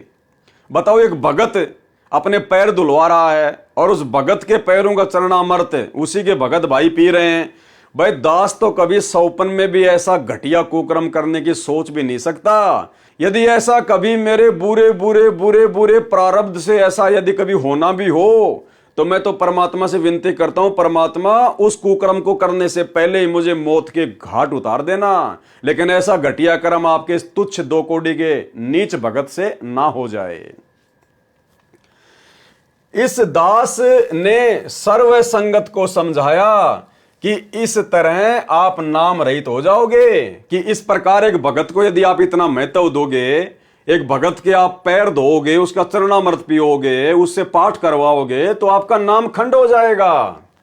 ये तो एक आम सेवक है, ये तो एक सामान्य भगत है, परंतु उसका वहां हर समय आना रहता था। इसने अपना रंग चढ़ाए रखा। मैंने इस नकली को भी समझाया। क्या कह रहे हैं गुरुदेव? यानी गुरुजी ने उसको इतना सब कुछ देख के भी गुरुद्रोही घोषित नहीं किया, बल्कि गुरुजी ने उसको समझाया। क्या समझाया? मैंने इस नकली को भी समझाया। इसने दोबारा नाम भी लिया, इसने अपना नाम भी शुद्ध करा लिया और आगे से गलती न करने का आश्वासन दिया कि गुरुजी मैं आगे से कभी गलती नहीं करूंगा। दूसरी बार गया तो वह व्यक्ति जिसने इससे भोग लगवाया था तथा पैर धोए चरणामृत लिया था, उसकी 25 लाख रुपए की हानि हो गई। मेरे सामने बुरी तरह से रो रहा था। उसको इस दास ने बताया कि आप नाम रहित हो गए हो, कि आपका नाम खंड हो गया। आपने नकली महाराज संजय उर्फ कृष्णदास में आस्था बना ली है, इसलिए आपको हानि हुई है। परंतु वह नादान फिर भी उसी का पिट्ठू बना रहा, फिर भी वो भगत उसी का चेला बना रहा, उसी का पिट्ठू बना रहा। इस तरह के न जाने कितने छल युक्त चरित्र इस नकली महाराज संजय उर्फ कृष्णदास कपटी के देखे। क्या कह रहे हैं गुरुजी? न जाने ऐसे ऐसे कितने छल कपट युक्त इसके आचरण मैंने अपनी आंखों से भी देखे और भक्तों से भी सुने, लेकिन फिर भी गुरुजी ने गुरुद्रोही घोषित नहीं किया। और मुझ पवनदास का एक भी कोई ऐसा घटिया कर्म नहीं, और अपने परिवार की पहली शिकायत पर, झूठी शिकायत पर मेरे को पूर्णतया गुरुद्रोही घोषित कर दिया। यही परमेश्वर की लीला है। सुनते जाना आगे। यदि सारा विवरण करूं तो एक अलग से पुस्तक तैयार हो जाए। गुरुजी कहते हैं अगर उसके सारे कुकर्मों को विस्तार से बताऊं, लिखना शुरू करूं, तो पुस्तक बन जाएगी एक ज्ञान गंगा की तरह। कह रहे समझदार को संकेत ही बहुत होता है। उसके भाई ने जो फर्नीचर की दुकान खोली थी, उस गुरुद्रोही कृष्ण और संजय दास का भाई जिसने फर्नीचर की दुकान खोली थी, उस संजय के हरियाणा आते ही वह भी दुकान बंद करके हरियाणा आ गया। वहां पर उनकी दाल नहीं गली। मुझदास द्वारा उपदेश प्राप्त सेवक यानी भगत यदि किसी अन्य भगत या व्यक्ति में श्रद्धा कर लेता है, एज ए गुरु, वैसे नहीं, वैसे हम आपस में भगत भाई बहन है। हमारी श्रद्धा अगर आपस में नहीं होगी, प्यार प्रेम आपस में नहीं होगा, तो और किस में होगा? जगत में होगा। लेकिन श्रद्धा हमने गुरु की तरह नहीं करनी है। एक छोटा सा सत्संग आपको सुनाता हूं गुरुदेव भगवान का, जिसमें गुरुदेव कह रहे हैं कि यदि कोई पुराना भगत है, उसने नाम ले रखा है, और यदि वो आप भक्तों को अच्छी अच्छी बातें बताता है तो बहुत अच्छी बात है। उसकी बातें सुनो, उसके द्वारा सुनी बातों को अपने जीवन में लागू करो कि मेरे गुरुदेव भगवान ने इस भाई को कितना अच्छा ज्ञान दिया है, और ये ज्ञान इस भगत का नहीं, मेरे गुरुजी का है। और एज ए गुरु उसमें आस्था नहीं होनी चाहिए। उसके चरण छूना, उसका चरणामृत लेना, उसको महाराज कहना, ये घटिया कर्म नहीं होने चाहिए। गुरु तो केवल एक ही है, सतगुरु रामपाल जी भगवान। As a Bhagat, as a गुरु भाई, एज ए गुरु बहन, हमारी एक दूसरे में आस्था हो सकती है, लेकिन एज ए गुरु किसी में आस्था नहीं करनी है। सुनिए, एक एक पॉइंट पर बहुत गहराई सोचना है। अब कोई भक्त ज्ञान सुना रहा है, बहुत अच्छी बात है, उसके द्वारा सुने ज्ञान पर अमल करे और उससे कहे भाई मुझे भी गुरुदेव के पास ले चलो, मेरा कल्याण करा दो। और आपने नाम ले रखा है और फिर कोई चर्चा चलती है, ऐसी कोई बात नहीं, फिर भी सुनो। और कोई पुराना भक्त है, वो अच्छी अच्छी बातें बताएगा तो बहुत अच्छी बात है। गदगद हो जाओ कि मेरे गुरुजी ने कितना अच्छा ज्ञान दिया हुआ इस बच्चे को, भाई को, बहन को, और ये सब गुरु जी का ही दिया हुआ ज्ञान है, इसका नहीं है। तो उसमें आपको एज ए भाई यानी गुरु भाई गुरु बहन तो आपकी श्रद्धा हो सकती है, लेकिन अन्य दृष्टिकोण से, क्योंकि हम फिर उस पर इतना आसक्त हो जाते हैं, उसको फिर प्रणाम करने लग जाते हैं, बड़ा अच्छा भगत है। तो ऐसे ये बीमारी हमारे भगत समाज में पड़ी रही और इसका लाभ ये काल उठा गया। मुझदास द्वारा उपदेश प्राप्त सेवक यदि किसी अन्य भगत या व्यक्ति में श्रद्धा कर लेता है तो वह मर्यादाहीन हो जाता है, उसका नाम खंडित हो जाता है। यह प्रभु का नियम है। कबीर परमेश्वर कहते हैं, गुरु को तजे भजे जो आना और तापसुआ को फोकट ज्ञाना। यानी अपने गुरु जी को छोड़कर यदि किसी दूसरे में भगत आस्था करता है एज ए गुरु और भक्ति विरुद्ध कर्म करता है, तो परमात्मा कहते हैं वो तो पशु के समान है, जानवर के समान है। गुरु को तजे भजे जो आना, ता पशुओं को फोकट ज्ञाना। भावार्थ है कि जो भगत अपने गुरु को त्याग कर अन्य में श्रद्धा करता है तो उस मूर्ख को कोई ज्ञान नहीं है, क्योंकि यही दंड हम वर्तमान में काल लोक में भोग रहे हैं। हम सभी आत्माएं जो काल के 21 ब्रह्मांड में बंद हैं, पहले सतलोक में आनंद से अपने स्वामी कबीर देव के पास रह रहे थे। किसके पास? अपने स्वामी कबीर देव सतगुरु रामपाल जी भगवान के पास रह रहे थे। इस काल ज्योति निरंजन प्रभु ने, जो कि नकली प्रभु है, इसने 3 बार तप किया, जिस कारण हमने अपने पति अर्थात स्वामी से आस्था हटाकर ब्रह्म अर्थात काल प्रभु में श्रद्धा कर ली। जैसे पतिव्रता पत्नी अपने पति के साथ साथ अन्य व्यक्ति को भी चाहती है तो पति के हृदय से उतर जाती है। और भाई बहनों, ये गलती वर्तमान में संत रामपाल जी की 90% संगत कर रही है। अपने पति सतगुरु रामपाल जी के साथ साथ और भी बहुत सारे इन्होंने पति बना रखे हैं। आदरणीय गरीबदास जी को भी अपना पति बना रखा है, उनकी फोटो भी दरबार में रखती है। दादा गुरु जी की फोटो भी दरबार में रखती, अपना पति बना रखा है। वो दाढ़ी मूंछ वाले कबीर जी की नकली फोटो को भी अपना पति मानती है, उसको भी दरबार में रखते हैं। पंडित चित्तानंद जी को भी अपना पति मानकर उनकी फोटो दरबार में रखते हैं। उन सब के आगे दंडवत प्रणाम करते हैं। यानी जो कर्म अपने पति के साथ करने चाहिए, वो कर्म यदि आत्मा किसी अन्य के साथ करती है तो वो वैश्या है, वैश्या। तो भाई जो सम्मान, जो पूजा एकमात्र अपने पति सतगुरु रामपाल जी भगवान की करनी चाहिए अध्यात्म में, अरे हम तो इनके अलावा चार चार की भी कर रहे हैं। उन फोटोओं को दरबार में रखकर उन चार चार फोटोओं के आगे भी दंडवत प्रणाम कर रहे हैं, उनके आगे भी जोत जला रहे हैं।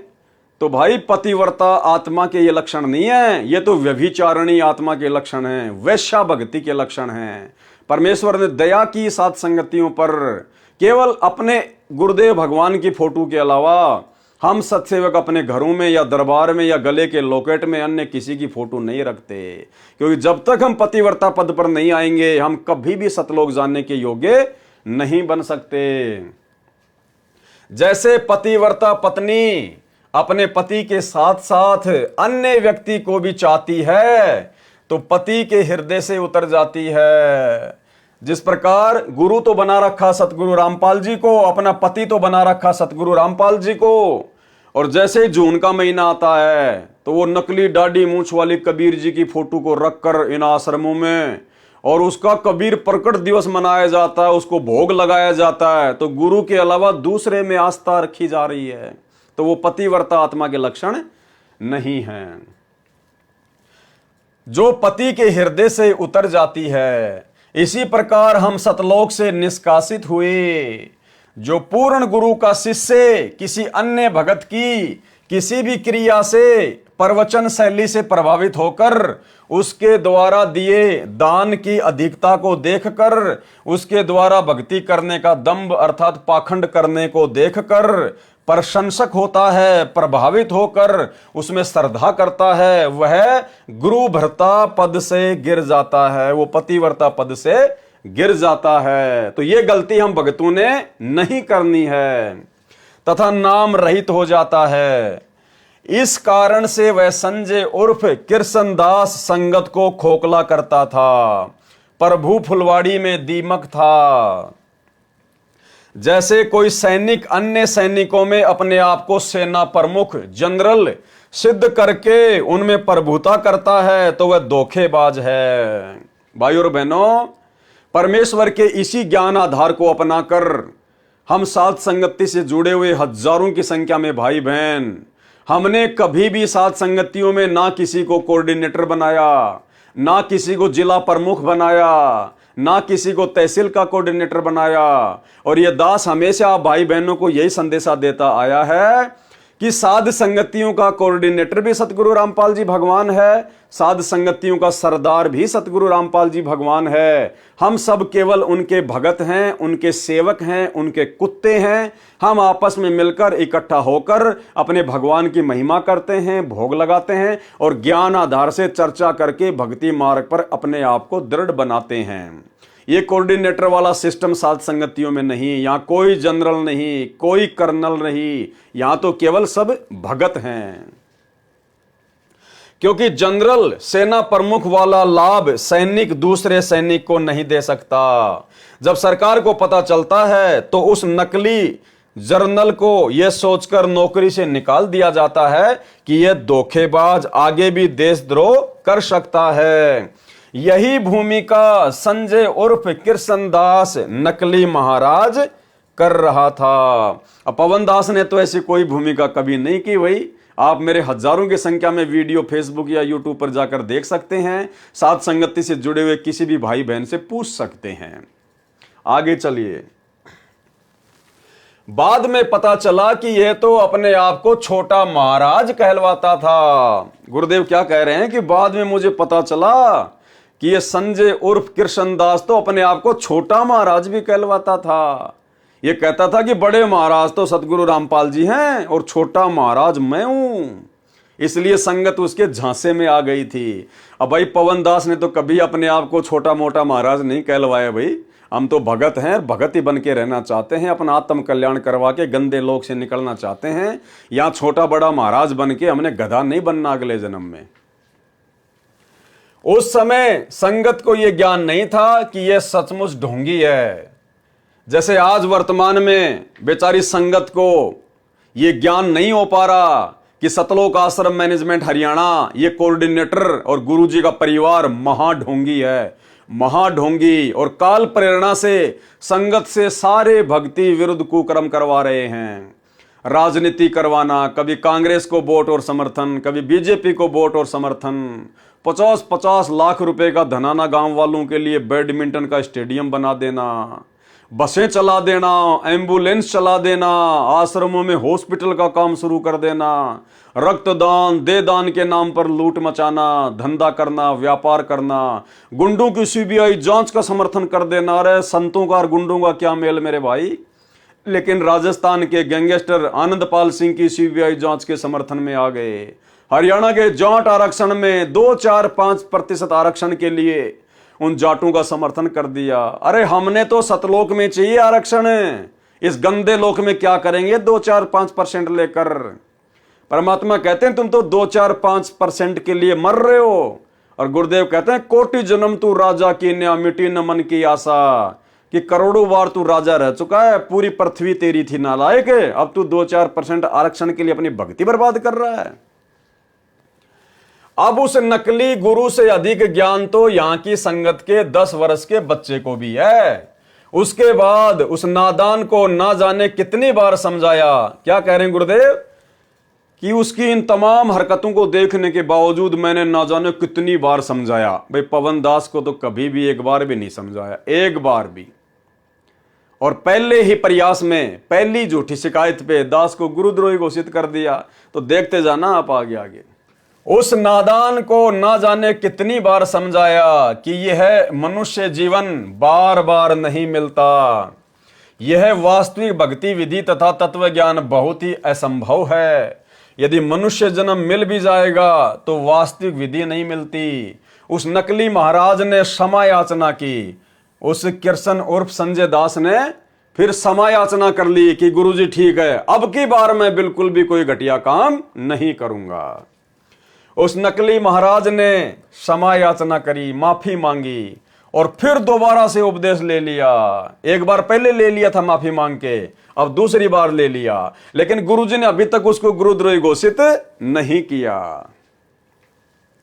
उस नकली महाराज ने क्षमा याचना की, दोबारा उपदेश लिया, फिर ऐसी ही गलती की, फिर तीसरी बार उसने गलती कर दी। ऐसे 6 बार इसने नाम खंड किया तथा दोबारा क्षमा याचना करके भविष्य में गलती न करने का आश्वासन दिया। ऐसा उसने कितनी बार किया? 6 बार। 6 बार गुरुजी से माफी मांगी, गुरुजी ने दोबारा से नाम उपदेश दे दिया। ऐसा उसने 6 बार किया।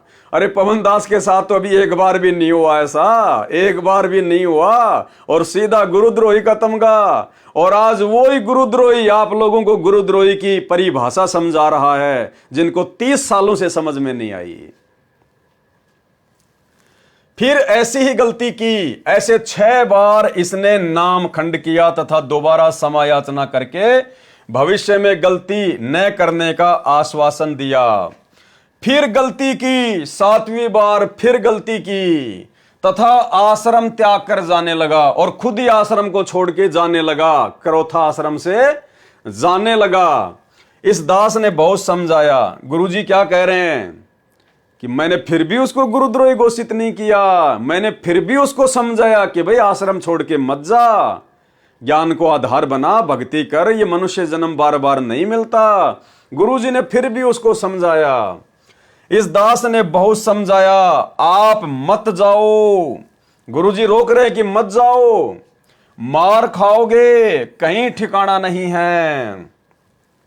कबीर साहिब की वाणी भी सुनाई, गुरु सेवा में फल सर्वस आवे, और गुरु विमुख नर पार ना पावे, कि ऐसे सतगुरु को छोड़कर भाई अपनी नादानी के चलते काल प्रेरणा से मत जा, क्योंकि सच्चे गुरु के अलावा ना तो कहीं भक्ति बनेगी, ना तुझे उस भक्ति का कोई सत्य परिणाम मिलेगा। गुरु वचन निश्चय कर माने, यानी अपने गुरु की बात को मान ले, आश्रम छोड़ के मत जा, भक्ति कर और पूरे गुरु की सेवा ठाने। तुझे तो पूरा गुरु मिल गया, डटकर सेवा कर। गुरु चरणन में ध्यान लगावे, कि अपने गुरु जी के चरणों में ध्यान लगा, उनकी बातों को अपने चित्त पर रख और अंत कपट गुरु से ना लावे। और ये कपट ना कर अपने गुरु जी से, ये उल्टे काम ना कर संगत में, इस प्रकार से बैठ के भक्ति कर। गुरु से शिष्य करे चतुराई, सेवाहीन नरक में जाई। अगर तू अपने गुरु से इस प्रकार से छल कपट करेगा, चतुराई करेगा, धोखाधड़ी करेगा, तो कहते हैं सेवाहीन होकर फिर नरक में जाएगा। सतगुरु की गति हृदय धारे और सकल बकवाद निवारे, कि तेरे गुरु ने तुझे जो गति बता दी, जो बातें बता दी, जो ज्ञान दे दिया, उसके अनुसार भक्ति कर और सारी बकवाद और सारी जो बकवाद है काल प्रेरणा से, उनको त्याग दे। शिष्य होए सर्वस नहीं वारे, भगत होकर यदि अपना सब कुछ अपने गुरु जी पर नहीं वारेगा, समर्पित नहीं करेगा और ये कपट मुख प्रीत उचारे, और मुंह से तो मीठा मीठा बोलेगा और अंदर अपने गुरु जी के प्रति कपट रखेगा, द्वेष रखेगा, तो कहते हैं नरक में जाएगा। गुरु से कपट करे चतुराई, सो हंसा भव भर में आई। वापस इसी काललोक में गधे कुत्ते बनने के लिए आती ऐसी आत्मा। गुरु से कपट शिष्य जो राखे, फिर यम राजा के मुगदर चाखे, यानी यम राजा के, धर्मराज के दूतों के मोटे मोटे डंडे खाएगा फिर, अगर गुरु जी से कपट करेगा तो। जो शिष्य गुरु की निंदा करही, परिवार सहित नरक में पड़ही, यानी निंदा करेगा तो फिर भक्ति छोड़ेगा, भक्ति छोड़ेगा तो फिर उसका परिवार भी वैसा ही काम करेगा, तो परिवार को भी लेके डूबेगा। और गुरु को तजे भजे जो आना, ता पशुओं को फोकट ज्ञाना। ऐसे पशुओं को तो कोई ज्ञान नहीं जो गुरु को छोड़ के और दूसरे में आस्था रखे। गुरु से बैर करे शिष्य जोई, भजन नाश और बहुत बिगोई। गुरु जी से राग द्वेष करने वाला, दुश्मनी करने वाला अपने भजन का सत्यानाश कर देता है। और सन्मुख गुरु की आज्ञा धारे और पीछे ते सकल निवारे, यानी गुरु जी के सामने तो उनकी आज्ञा मान ले, हाँ जी गुरु जी आप ठीक कह रहे हो, मैं ऐसा ही करूंगा, और पीछे से सारी बकवाद करे, जैसा वो गुरुद्रोही संजय और कृष्णदास करता था। बार बार गुरु जी माफ करते थे, बार बार माफी मांग लेता था, फिर पीछे से सारी बकवाद करता था। सो शिष्य घोर नरक में पढ़ी और रुधिर राध पीवे नहीं तरही। ऐसे शिष्य के साथ में अंत में क्या बनता है, घोर नरक में जाएगा और मवाद पिएगा, खून पिएगा वहां पर बदबूदार। वेद पुराण कहें सब साखी, सारे वेद शास्त्र यही कहते हैं, और साखी शब्द सबे यो बाकी, और सारे सदग्रंथ यही बातें बताते हैं कि मानुष जन्म पाए कर खोवे और सतगुरु विमुखा युग युग रोवे। कि ऐसा व्यक्ति जो गुरु की बात नहीं मानता, छल कपट करता है, आज्ञा में नहीं चलता है, कहते हैं वो अपने मनुष्य जन्म को बर्बाद कर रहा है। और सतगुरु से विमुख होकर, सतगुरु से विमुख होने का मतलब है सतगुरु से उपदेश लेने के बाद मर्यादा में रहकर भक्ति ना करना, जैसा ये सतलोक आश्रम मैनेजमेंट हरियाणा कर रहा है, वर्तमान में गुरुदेव का परिवार कर रहा है। कहते हैं ऐसा भगत भी सतगुरु विमुखा युग युग रोवे, वो पार नहीं हो पाएगा। सब बात सुनकर भी गलती करने तथा कपट करने से बाज नहीं आया।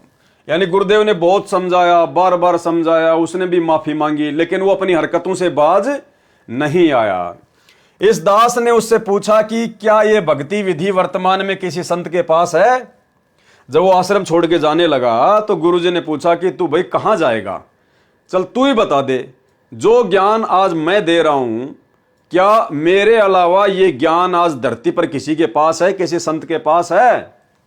उस नकली महाराज संजय ने कहा कि आपके अतिरिक्त वर्तमान में किसी संत व पंथ के पास वास्तविक ज्ञान नहीं है।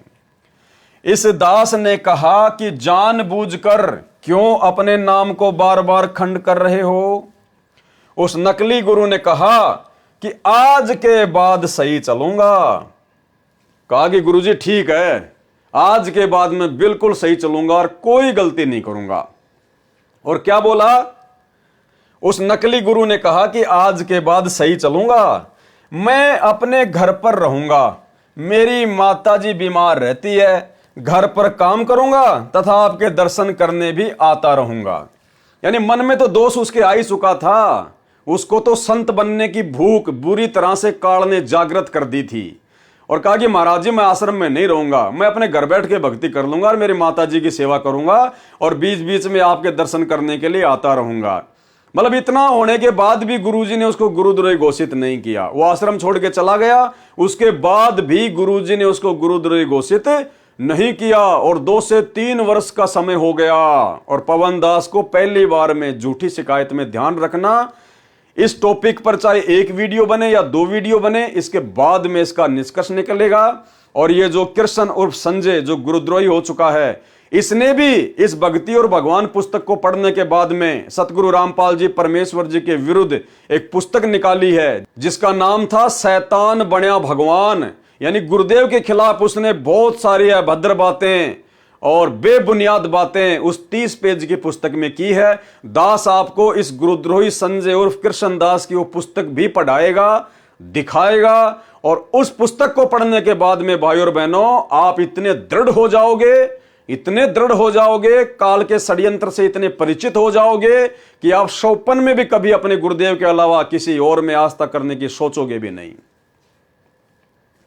उस नकली गुरु ने कहा कि आज के बाद सही चलूंगा, मैं अपने घर पर रहूंगा, मेरी माताजी बीमार रहती है, घर पर काम करूंगा तथा आपके दर्शन करने भी आता रहूंगा। इस दास ने कहा कि और विचार कर ले। गुरुजी को तो पता था कि घर पे जाके क्या खाग भक्ति करेगा, ये अपने आप में शाना बन के मन में दोष रखकर ये जा रहा है। तो गुरुदेव ने कहा, इस दास ने कहा कि और विचार कर ले, जब निकल आया है तो क्यों वापस फंस रहा है? अरे जब घर को छोड़ के भक्ति के लिए आश्रम में आ गया है तो वापस क्यों फंस रहा है? कुछ दिन और देख ले, फिर तेरा मन नहीं मानता तो तेरी इच्छा जैसा कर लेना। यानी उस ऐसे घटिया कर्म करने वाले व्यक्ति को गुरुजी फिर भी अपने पास में रखना चाह रहे हैं कि भाई कुछ दिन और रुक जा आश्रम में और देख ले, आराम से सोच ले, समझ ले, जल्दबाजी में फैसला ना ले। यानी उसकी इतनी तमाम घटिया हरकतों के बावजूद भी गुरुजी ने उसको माफ किया, उसको गुरुद्रोही घोषित नहीं किया। और पवन दास की कोई ऐसी घटिया हरकत नहीं, कोई माइका लाल एक भी प्रमाण नहीं दे सकता और दास को पहली बार में गुरुद्रोही घोषित कर दिया। सुनिए, कुछ दिन और देख ले, फिर तेरा मन नहीं मानता तो तेरी इच्छा जैसा कर लेना। आश्रम में एक सेवक इसी करोथा गांव का भगत कृष्ण कांत भी स्वेच्छा से रह रहा था।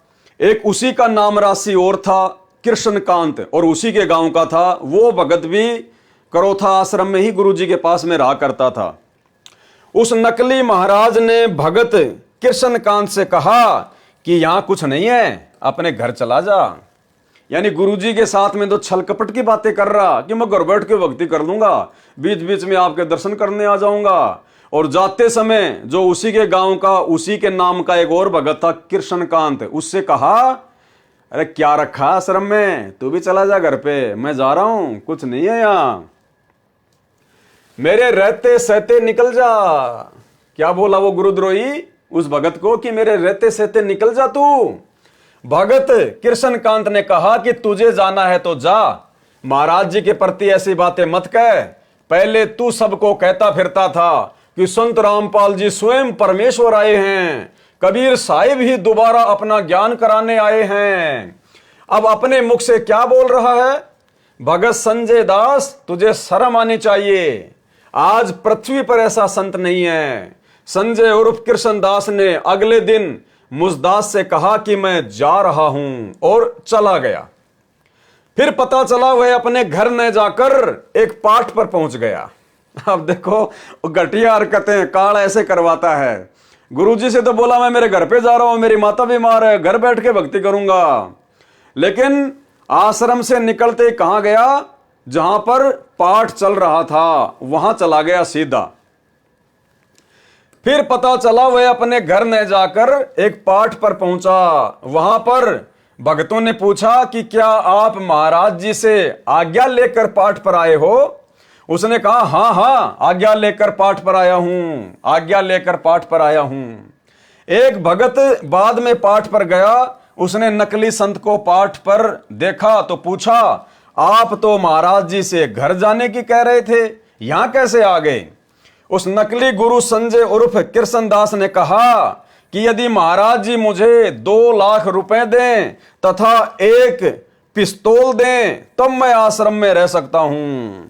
उसने कहा कि महाराज जी मुझे 2 लाख तो महीने का रुपया दें और एक मेरे को छोटी सी बंदूक दें, पिस्तौल, तब जाकर मैं आश्रम में रह सकता हूं। सुनते जाना भाई और बहनों, पवन दास ने तो ना कोई 5 लाख मांगे, ना कोई नकली कोई बंदूक मांगी, क्योंकि आश्रम पर गुंडों द्वारा आक्रमण होने वाला है, वहां कोई सुरक्षा तो है ही नहीं। बोले आश्रम में कोई सुरक्षा तो है ही नहीं और वहां तो कभी भी गुंडों का आक्रमण हो सकता है, मार देंगे मुझे तो। बताओ, एक तरफ तो कहता था कि परमेश्वर आए हुए हैं, संत रामपाल जी स्वयं कबीर साहिब हैं, दोबारा से अपना ज्ञान देने आए हैं, और फिर कह रहा कि आश्रम में कोई सुरक्षा की व्यवस्था तो है ही नहीं। अरे सतगुरु से बड़ी सुरक्षा नालायक और क्या मिलेगी। भाई और बहनों, सुनते जाना ड्रामे। कौन रहे वहां पर, यह सब जानकारी सर्व सेवकों ने तथा जिनके पाठ हो रहा था उस भगत ने भी मुझदास को दी। गुरुजी कह रहे हैं ये बात भी उन भक्तों ने बाद में मुझे बताई। उसके बाद उसका आश्रम में आना मना कर दिया, क्योंकि झूठ तथा कपट की हद होती है। लेकिन गुरुद्रोही घोषित नहीं किया गुरुजी ने, केवल आश्रम में उसकी एंट्री बंद कर दी कि भाई देख अब हद से ज्यादा बात हो गई है, माफी मांगने की, नाम शुद्ध करवाने की भी कोई लिमिट होती है, तूने हद पार कर दी है, अब तू आश्रम में मत आना भाई, तेरे को जहां जाना तू जा। लेकिन गुरुद्रोही घोषित गुरुजी ने फिर भी नहीं किया और पवनदास को मात्र पहली झूठी शिकायत पर गुरुद्रोही घोषित कर दिया। आगे चल के पता चलेगा ये पूर्ण ब्रह्म परमेश्वर सतगुरु रामपाल जी की क्या लीला है, क्योंकि झूठ तथा कपट की भी हद होती है। पिता को बच्चा, लड़का या लड़की बहुत प्यारा लगता है, माता को पिता से भी 100 गुना प्यार बच्चों में होता है, और माता से भी 100 गुना प्यार गुरुदेव का अपने शिष्यों में होता है। इसलिए मुझदास का प्रयत्न रहा, गुरुदेव कह रहे हैं कि मेरा प्रयास रहा, इसलिए मुझदास का प्रयत्न रहा कि यह नादान काल के हाथ लगेगा, यह प्रभुता की हवस इसे खा जाएगी। उसने फिर उसी फैक्ट्री में नौकरी की जिसे छोड़कर आया था। बीच बीच में भी संगत के घरों में जाकर जहर घोलता रहा, जिस कारण बहुतों को हानि हुई, यानी बहुत सारे भगत फिर भी उसके चक्कर में आ गए। फिर भी उस पर रहम आया। क्या कह रहे हैं गुरुजी, फिर भी उसके ऊपर मेरे को रहम आया, और पवनदास के ऊपर जरा सा रहम नहीं आया। पहली बार में गुरुद्रोही घोषित कर दिया। देखते जाना परमेश्वर की क्या लीला है। यानी गुरुद्रोही कौन होता है ये आपको पता चल रहा है, गुरुद्रोही क्या क्या घटिया कर्म करता है, और सतगुरु कितना बड़ा दयालु होता है, कितना बड़ा दीन दयाल है, ये भी आपको साथ साथ पता चल रहा है। गुरुदेव कह रहे हैं फिर भी मेरे को उस पर रहम आया, आश्रम भी छोड़ के चला गया, नाम भी छोड़ के चला गया, फिर भी संगत में जाके भक्तों को तोड़ रहा है, और फिर भी गुरुजी क्या कह रहे हैं कि मेरे को उस पर रहम आया। एक सेवक जो उसी फैक्ट्री में नौकरी करता है, उसने इस दास से कहा, यानी गुरुदेव कह रहे हैं कि मेरे से कहा कि उसे समझा दो, अपना जीवन नष्ट न करे तथा फिर से उपदेश प्राप्त कर ले। उस सेवक ने जाकर संजय उर्फ कृष्णदास से कहा कि महाराज जी ने कहा है कि आप दोबारा उपदेश ले लो। देखो इसको कहते हैं दीन दयाल, ये हैं दयालु परमात्मा के लक्षण, सतगुरुदेव भगवान के लक्षण। फिर भी गुरुदेव ने कहा कि उसको बोलो कि वापस आश्रम में आ जाए, नो एंट्री कर दी थी। फिर भी गुरुदेव ने कहा कि उसको बोलो कि आश्रम में आ जाए और दोबारा से उपदेश लेके अपनी भक्ति शुरू करे। कि महाराज जी ने कहा है कि आप दोबारा उपदेश ले लो, अपना जीवन सुधार ले। उस सेवक के कहने से वह सोनीपत में तीसरे रविवार के सत्संग में उसी सेवक के साथ आया, यानी वो फिर से आ गया गुरुजी के पास में सत्संग में। उससे पूर्व कुछ अन्य गांव के भक्तों ने उस गुरुद्रोही के विषय में गुरु निंदा की बातें करने का संकेत किया। यानी गुरुजी कह रहे हैं कि मैंने उसको बुला लिया, वो आ गया, लेकिन उससे पहले बहुत सारे लोगों ने, भक्तों ने मेरे को बता दिया था कि गुरुजी ये तो आपकी निंदा चुगली कर रहा है जगह जगह जाकर। फिर भी गुरुजी ने ध्यान नहीं दिया कि कोई बात नहीं, नादान है, उसको गुरुद्रोही घोषित नहीं किया। जबकि गुरुजी की निंदा चुगली करना ये तो गुरुद्रोही का सबसे प्रथम लक्षण आ जाता है। लेकिन फिर भी दयालु परमेश्वर सतगुरु रामपाल जी ने उसको गुरुद्रोही घोषित नहीं किया, उसको माफ किया। इतनी सारी बातें परमात्मा ने सहन करी। उससे पहले कुछ अन्य गांव के भक्तों ने उस गुरुद्रोही के विषय में गुरु निंदा की बातें करने का संकेत भी किया तथा मर्यादाहीनता की सीमा को पार कर जाने का ज्ञान कराया कि गुरुजी पूरी तरह से खंडित हो चुका है वो तो, जिस कारण से उसे फिर उपदेश नहीं दिया। गुरुदेव बोले फिर मैंने उसको उपदेश नहीं दिया, लेकिन गुरुद्रोही घोषित नहीं किया। उसके कुछ दिनों पश्चात वह सुरेंद्र संजय रूपी गुरुद्रोही नया नाम कृष्णदास बदलकर स्वयं गुरु बनकर नामदान करने लग गया। और उसके बाद उसने क्या किया, जिस कार्य के लिए काल ने उसको भेजा था संगत को तोड़ने के लिए, और जिस महंताई की संताई की भूख के लिए वो सतगुरु रामपाल जी परमेश्वर जी से जुड़ा था, वो एक काम उसने शुरू कर दिया। उसके बाद वो एक गरीब दासी आश्रम में जाकर भगवा कपड़े पहनकर अपने आप को संत घोषित कर दिया।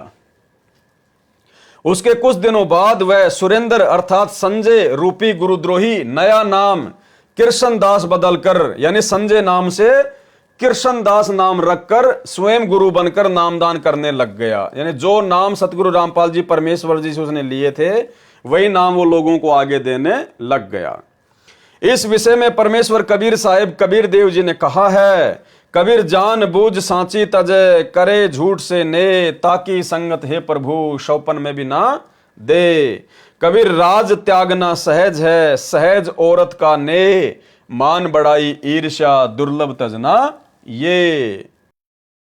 भावार्थ है कि मान बढ़ाई वश सत मार्ग को जानबूझकर त्याग कर झूठ कपट के द्वारा असत को ग्रहण जो व्यक्ति करता है उसके दर्शन तो शौपन में भी परमात्मा ना होने दे।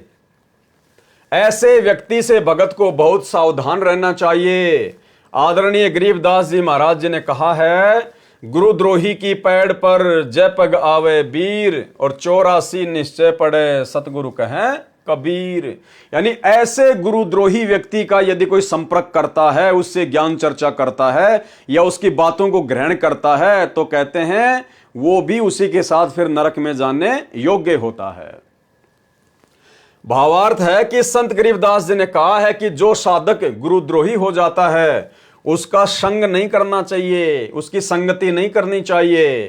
पैर पर पैर आना का भाव है कि उस जैसी चाल चलना, अर्थात उस व्यक्ति की बातों में आकर अपना भाव बिगाड़ना ठीक नहीं। उसके निकट भी नहीं जाना चाहिए, क्योंकि वो तो उल्टी बातें करेगा, गुरु के खिलाफ बातें करेगा, भक्ति के खिलाफ बातें करेगा।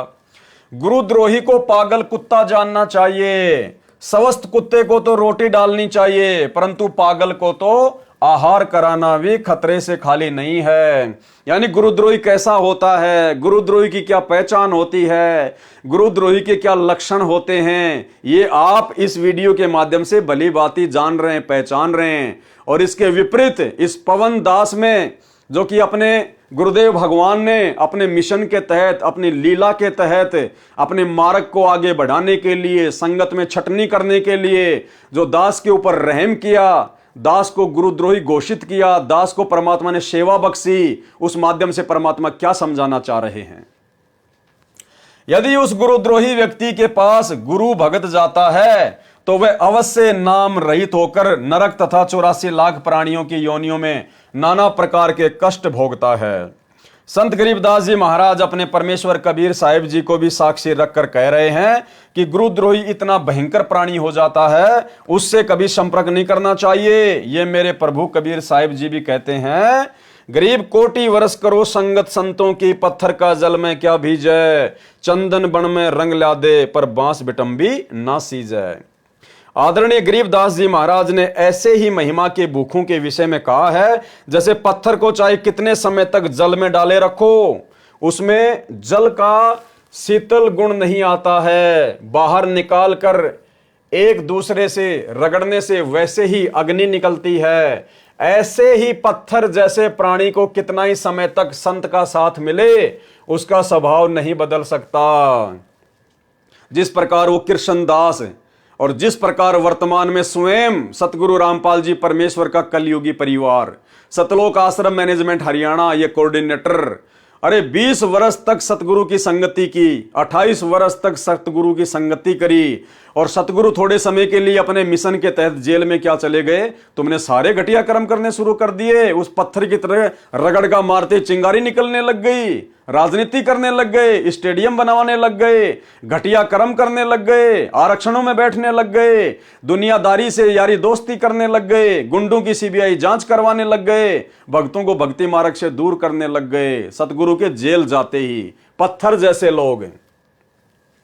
दूसरा उदाहरण दिया है कि वन में चंदन का पेड़ अपनी महक से, कड़वे वृक्ष नीम को भी अपनी महक से सुगंधित कर देता है, परंतु बांस पर चंदन का भी प्रभाव नहीं पड़ता, यानी काल के एजेंट पर सतगुरु का भी प्रभाव नहीं पड़ता। इसी प्रकार उस संजय उर्फ कृष्णदास को जाने, जो 3-4 वर्ष मुसदास के साथ रहकर भी अपना पाखंड करने का स्वभाव नहीं बदला। अरे वो कृष्णदास गुरुद्रोही तो मात्र 4 साल ही गुरु की संगत में रहा, जबकि गुरु का परिवार तो पिछले 20 वर्षों से गुरु की संगत में है, उसके बावजूद भी नहीं बदला। और गुरु के जेल जाते ही सारे उल्टे कर्म करने शुरू कर दिए, स्वयं भी और संगत से भी। आगे देखिए, एक बहन ने बताया कि मेरा पति भी उस संजय में ज्यादा आस्था रखता था। उसको आश्रम से निकालने के बाद वह संजय उर्फ कृष्णदास हमारे घर आया। यानी आश्रम से निकालने के बाद में फिर एक भगतमती ने गुरुदेव को बताया कि मेरा जो पति था वो उसमें ज्यादा ही आस्था रखता था, और जब आपने उसको आश्रम से निकाल दिया तब वो एक बार हमारे घर पर आया। उसको आश्रम से निकालने के बाद वह संजय उर्फ कृष्णदास हमारे घर आया। भगवा कपड़े पहन रखे थे, यानी वो लाल पीले कपड़े पहन लिए साधु संत वाले, गले में माला डाल रखी थी, तथा रात्रि में वह हमारे घर पर रुका था। अपनी मन पसंद सब्जियां कहकर बनवाई, फिर कहा कि हलवा बनाओ, भोग लगाऊंगा।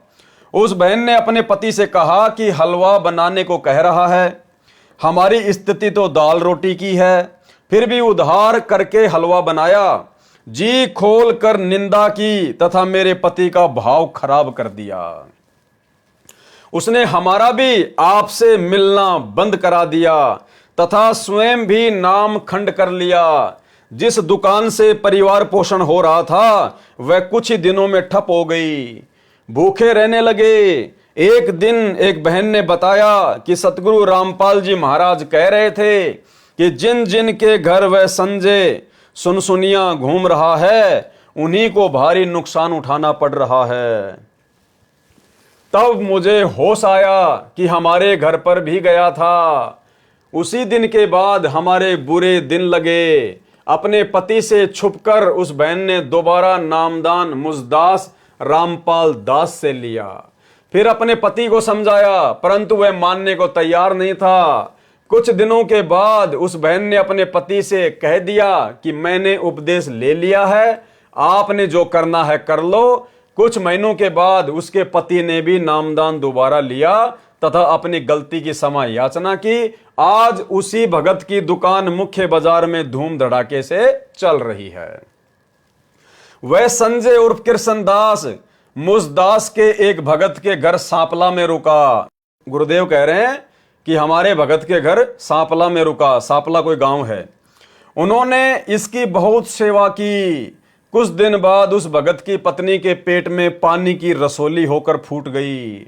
असहनीय पीड़ा होने लगी। सांपला के डॉक्टर ने जवाब दे दिया। फिर रोहतक मेडिकल में ऑपरेशन हुआ। डॉक्टर हैरान रह गए कि आप बच कैसे गए। तब उस बहन ने कहा कि हमारे सिर पर पूर्ण परमात्मा का पंजा है, ये भी हमारी ही गलती का परिणाम होगा। आज तक 8 वर्ष नाम लिए हो गए थे, कभी बुखार भी नहीं चढ़ा था। अस्पताल से छुट्टी के बाद सीधे आश्रम करोथा में आए, सर्व घटना बताई। तब इस दास ने उन्हें बताया कि ये सब हानि केवल उस संजय के कारण हुई है। इस बात से वे दोनों कहने लगे कि महाराज जी, आप ही कहते हो कि द्वार पर आए कुत्ते को भी रोटी डालनी चाहिए। इस दास ने कहा कि पागल कुत्ते को आहार कराना हानिकारक होता है, गुरुद्रोही पागल कुत्ता हो जाता है।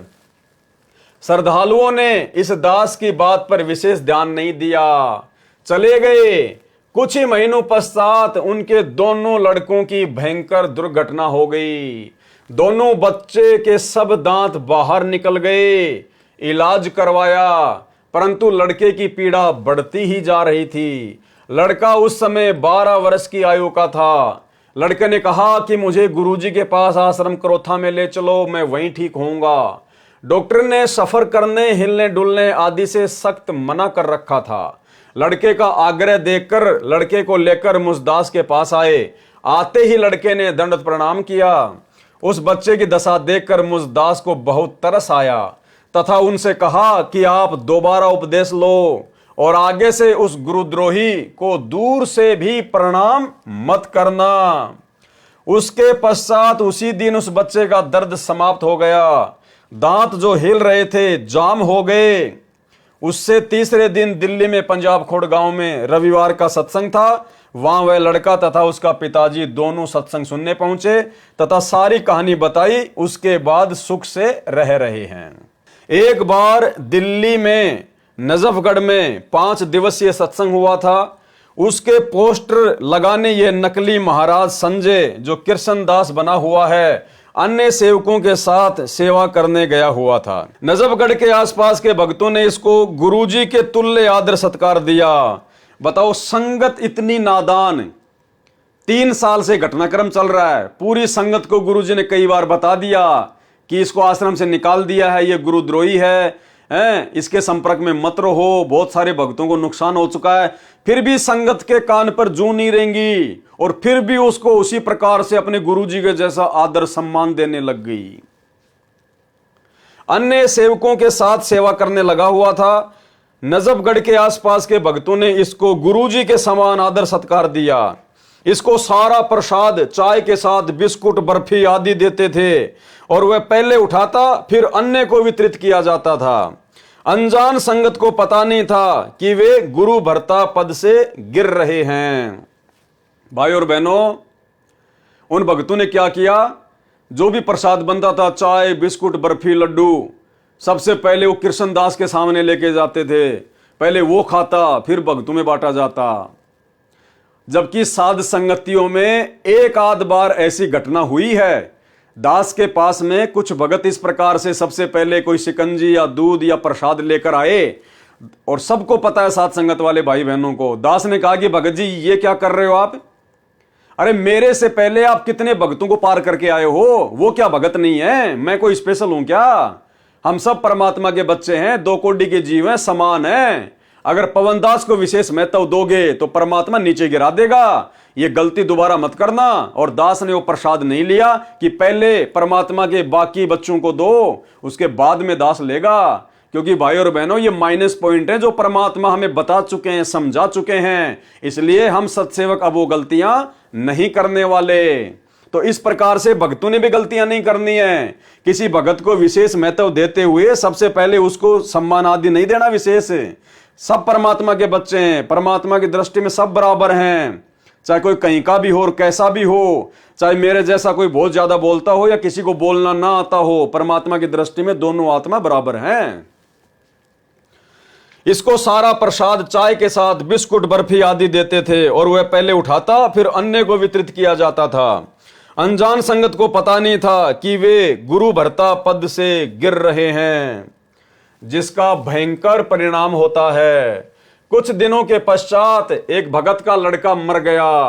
एक की इतनी भयंकर दुर्घटना हुई कि बाल बाल बचा, लेकिन टांग टूट गई। एक के पेट में दर्द हुआ तथा एक ही रात्रि में 12,000 रुपए लगाकर बाल बाल बचा। एक की टीवी आदि की दुकान नजफगढ़ में भी पूरी तरह जलकर भस्म हो गई। लगभग 50 लाख का नुकसान हुआ। भाई ये तो होना ही होना है। गुरु को तजे भजे जो आना, ता पशुओं को फोकट गया ना, तो ये तो होगा ही। एक भगत की भैंस ने बिजली की तार को मुंह से काट लिया। वह भैंस मर गई। भैंस के कारण अर्थ अधिक होने से घर की बिजली अधिक हो गई, जिस कारण रंगीन टीवी, वॉशिंग मशीन, घर की सब फिटिंग जल गई। भारी नुकसान हुआ। जबकि पहले उस भगत की पत्नी मृत्यु शैया पर थी। मुसदास रामपाल दास से उपदेश प्राप्त करते ही स्वस्थ हो गई। उसे 11 वर्ष तक कोई संतान नहीं हुई थी। 10वें महीने पुत्र हुआ। फिर उस गुरुद्रोही में आस्था होने से प्रभु ने अपना पंजा उठा लिया, दोबारा उपदेश लिया। उसके बाद पूरा परिवार सुखपूर्वक रह रहा है। एक बहन को सोनीपत में नाक से खून बहना शुरू हो गया और इतना खून बहा कि तसला, एक बड़ा लोहे का बर्तन, भर गया। डॉक्टर के पास 2 दिन दाखिल रही, कोई आराम नहीं हुआ। वह उस संजय रूपी सर्प को बहुत अच्छा भगत जानकर भाई की तरह प्यार करती थी। आश्रम से जाने के बाद उससे मिलती रही, वह भी फोन करता था, जिस कारण परमेश्वर ने पंजा उठा लिया। अचानक नाक से खून बहने लगा, सर्व इलाज व्यर्थ सिद्ध हुए। तब वह बहन आश्रम करोथा में आई और दोबारा उपदेश लिया। उसके बाद आज 4 वर्ष तक उसे कोई कष्ट नहीं हुआ। कबीर गुरु को तजे भजे जो आना, तापसवा को फोकट ज्ञाना। ये दास रामपाल दास बहुत चिंतित हुआ कि हे प्रभु, आपकी संगत में क्या घुस गया। मुझदास की श्रद्धा में या कोई सेवा में त्रुटि हुई हो, जिस कारण आपके बसाई परिवार उजड़ रहे हैं। लेकिन बाद में पता चला, तब सब ने दोबारा उपदेश लिया। अब 4 वर्ष से सब परिवार पूर्ण सुखी हैं। एक परिवार की लड़की की शादी हुई, लड़की को एक पुत्र प्राप्त हुआ। उसी समय ये आस्तीन का सांप हरियाणा में आया ही था। उसकी मीठी मीठी बातों से प्रभावित होकर उस परिवार की आस्था भी उसमें पूर्ण रूप से हो गई। कुछ ही महीनों के पश्चात उस लड़की का पति दुर्घटना में मारा गया। इस संजय नकली नाम कृष्णदास की चतुरता का आभास हो जाने के बाद इसका पाठों पर जाना बंद कर दिया गया था। मुझसे झूठ बोलकर उस लड़की को सांत्वना देने गया, गुरुजी से झूठ बोलकर उस लड़की को सांत्वना देने गया जिसका पति मर गया था, जो गुरुजी की भगत थी। लड़की की माता ने मुझ दास को बताया कि लड़की अपने पति के वियोग में 4 दिन से बेहाल थी, कुछ भी खा पी नहीं रही थी। संजय गया तो लड़की उठी और कुछ खाया पिया तथा हौसला हुआ। इससे स्पष्ट है कि उस बनावटी बातें बनाने वाले में कितनी श्रद्धा थी, जिसका कितना भयंकर परिणाम भोगना पड़ा। इस दास रामपाल दास ने अपना पूरा जीवन लगा दिया, दिन रात सत्संग सेवा करके मार्गदर्शन किया। उस पाखंडी को केवल मीठी बातें बनाने के कारण ही पसंद कर लिया। इसी गलती के कारण सतलोक से निकले थे। जो परमात्मा सर्व सुख दे रहा था उसको व्यर्थ समझा, और जो अपने स्वार्थवश ड्रामा करके तप कर रहा था उसे पसंद किया। कबीर परमेश्वर कहते हैं कि निरंजन धन तेरा दरबार, पाखंडी की पूजा जग में और संत को कहें लबार। उसके बाद उस संजय उर्फ कृष्णदास को फिर समझाया। देखो भाइयों और बहनों, आश्रम से निकालने के बाद फिर वो वापस आ गया, फिर भी गुरुजी ने उस पर रहम करी, दया करी। उसके बावजूद भी वो अपनी घटिया हरकतों से बाज नहीं आया। बीच बीच में भक्तों के पास जाता और उनसे उसी प्रकार से पेश आता जैसे महाराज है, और भक्तों को भारी नुकसान भी हो रहा था। लेकिन परमात्मा ने फिर भी उसको गुरुद्रोही घोषित नहीं किया। भाई और बहनों, पवनदास को केवल पहले झटके में अपने परिवार की झूठी शिकायत पर बिना सोचे समझे, बिना कुछ देखे, बिना कोई प्रमाण सीधा गुरुद्रोही घोषित किया। और भाई और बहनों, ये परमेश्वर की लीला, ये परमेश्वर के मिशन का एक मुख्य अंग है। परमेश्वर ने इसी प्रकार से अपने बच्चों की छटनी करनी थी, दास को निमित्त बनाकर। और गुरुदेव को तो पता ही था कि आश्रमों में मर्यादा नहीं है, ना पहले मर्यादा थी, जिस कारण से बरवाला कांड हुआ। और वर्तमान में तो मर्यादा रहेगी कहां से, क्योंकि वही पाखंडी लोग, वही काल प्रेरित आत्माएं, गुरुदेव का परिवार, वो कोऑर्डिनेटर वर्तमान में धर्म को धंधा बनाकर आश्रम खोल खोल कर और काल के एजेंट बनकर संगत को परमात्मा से दूर कर रहे हैं। तो परमेश्वर को तो सब कुछ मालूम था, इसलिए परमेश्वर ने अपने बच्चों की छटनी कर ली। और जो परमेश्वर की योग्य आत्माएं थीं उनको परमात्मा ने दास को निमित्त बनाकर सात संगतियां शुरू करवाकर और अलग से सत्सेवकों के रूप में इकट्ठा कर लिया। उसके बाद उस संजय उर्फ कृष्णदास को फिर समझाया कि तू बाज आ जा, गुरुदेव के सामने झूठ बोलना महापाप होता है। फिर भी गुरुदेव ने उसको गुरुद्रोही घोषित नहीं किया और कहा कि भाई तू अभी भी बाज आ जा, गुरुदेव के सामने झूठ बोलना महापाप होता है। कबीर साहब कहते हैं कि गुरु सन्मुख ले झूठ संजोई, निश्चय नरक पड़े शिष्य सोई। और गुरु से बैर करे शिष्य जोई, भजन नाश और बहुत बिगोई। पीढ़ी सहित नरक में पड़ी है, गुरु आज्ञा शिष्य लोप जो करी है। गुरु से शिष्य करे चतुराई, सेवाहीन नरक में जाई। उसके बाद उसे कह दिया गया कि अब के तेरी कोई भी गलती मिली तो तुझे आश्रम से निकाल दिया जाएगा। फिर भी गुरुदेव ने दया करी, उसके ऊपर रहम बख्शा और कहा कि देख भाई, अब की बार तेरे को माफ कर रहे हैं, अगली बार अगर तेरी कोई गलती मिली किसी भी प्रकार की तो तुझे सदा सदा के लिए रिजेक्ट कर दिया जाएगा। यानी इतना लंबा चौड़ा सिस्टम, इतना लंबा चौड़ा बखेड़ा, इतने साल, इतनी शिकायतें गुरुदेव ने आंखों से देख लिया। और जिन भक्तों ने उसके ऊपर आस्था लगाई उनकी दुर्गति भी होली, घर में अकाल मौत भी होली, और फिर भी परमात्मा उसको माफ करते आ रहे हैं, माफ करते आ रहे हैं, गुरुद्रोही घोषित नहीं किया। और पवन दास को बिना कुछ देखे, बिना कुछ सोचे समझे, अपने परिवार वालों की झूठी शिकायत पर पहली शिकायत में गुरुद्रोही घोषित करना, यह परमेश्वर के मिशन का एक मुख्य अंग है, मुख्य अंग। सुनते जाइए। उसके बाद उसे कह दिया गया कि अब के तेरी कोई भी गलती मिली तो तुझे आश्रम से निकाल दिया जाएगा। उसकी चाल थी कि संगत को अपना बनाकर आश्रम क्रोथा को प्राप्त करके महंत बन जाऊं। सतगुरु रामपाल जी तो अंतर्यामी हैं, जानी जान है, उनको तो पता था कि काल इसको कहां तक नीचे गिराएगा। गुरुदेव कह रहे हैं कि उसकी इच्छा थी, उसकी मनसा थी कि संगत को अपना बना लूं, संत रामपाल जी को नीचे गिरा दूं और क्रोथा आश्रम में संत बन के बैठ जाऊं। जब संगत को पता लगता गया तो उससे धिक्कारने लगे। उपरोक्त वाणी परमेश्वर की है जो उस गुरुद्रोही पर पूर्ण रूप से खरी उतरती है। इसका दंड इसे प्रभु अवश्य देगा।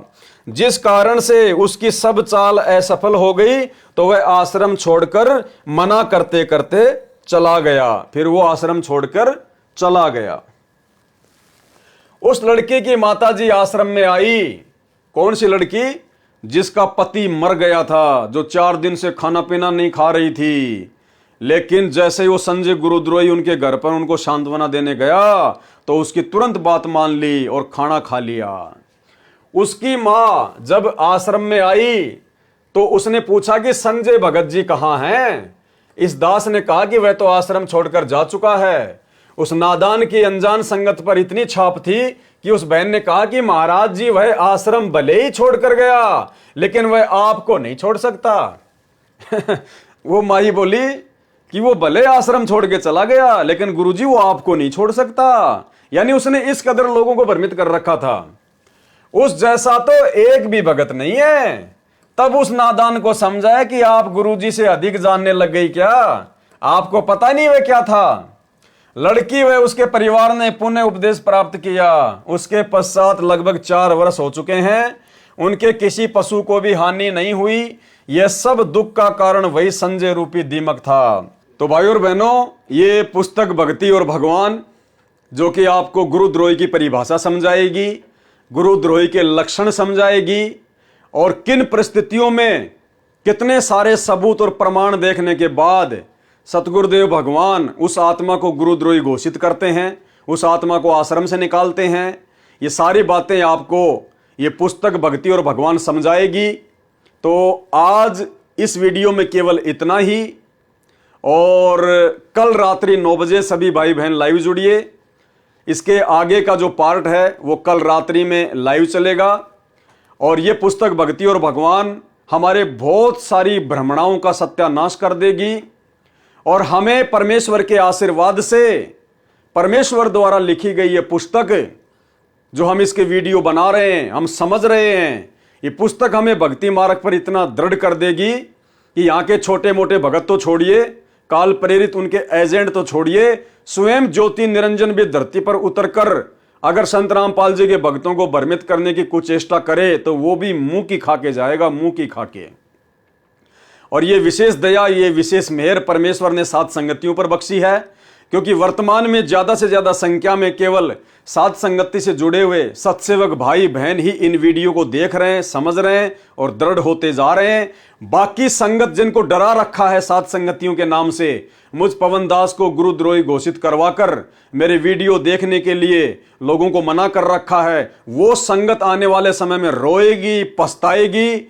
और उनको भी यदि भक्ति करनी है, आने वाले समय में यदि हम सत्सेवकों की तरह दृढ़ होकर भक्ति मार्ग पर चलना है, तो उनकी मजबूरी होगी इन वीडियो को देखना। आने वाले समय में इन साध संगति वाले वीडियो को उन्हें देखना ही पड़ेगा अगर उनको एक दृढ़ भगत बनना है तो, यदि भक्ति मार्ग पर गलतियां करने से बचना है तो। ये मैं कोई मानवश या घमंडवश नहीं कह रहा, घमंड करता है नीच आदमी, दुष्ट आदमी।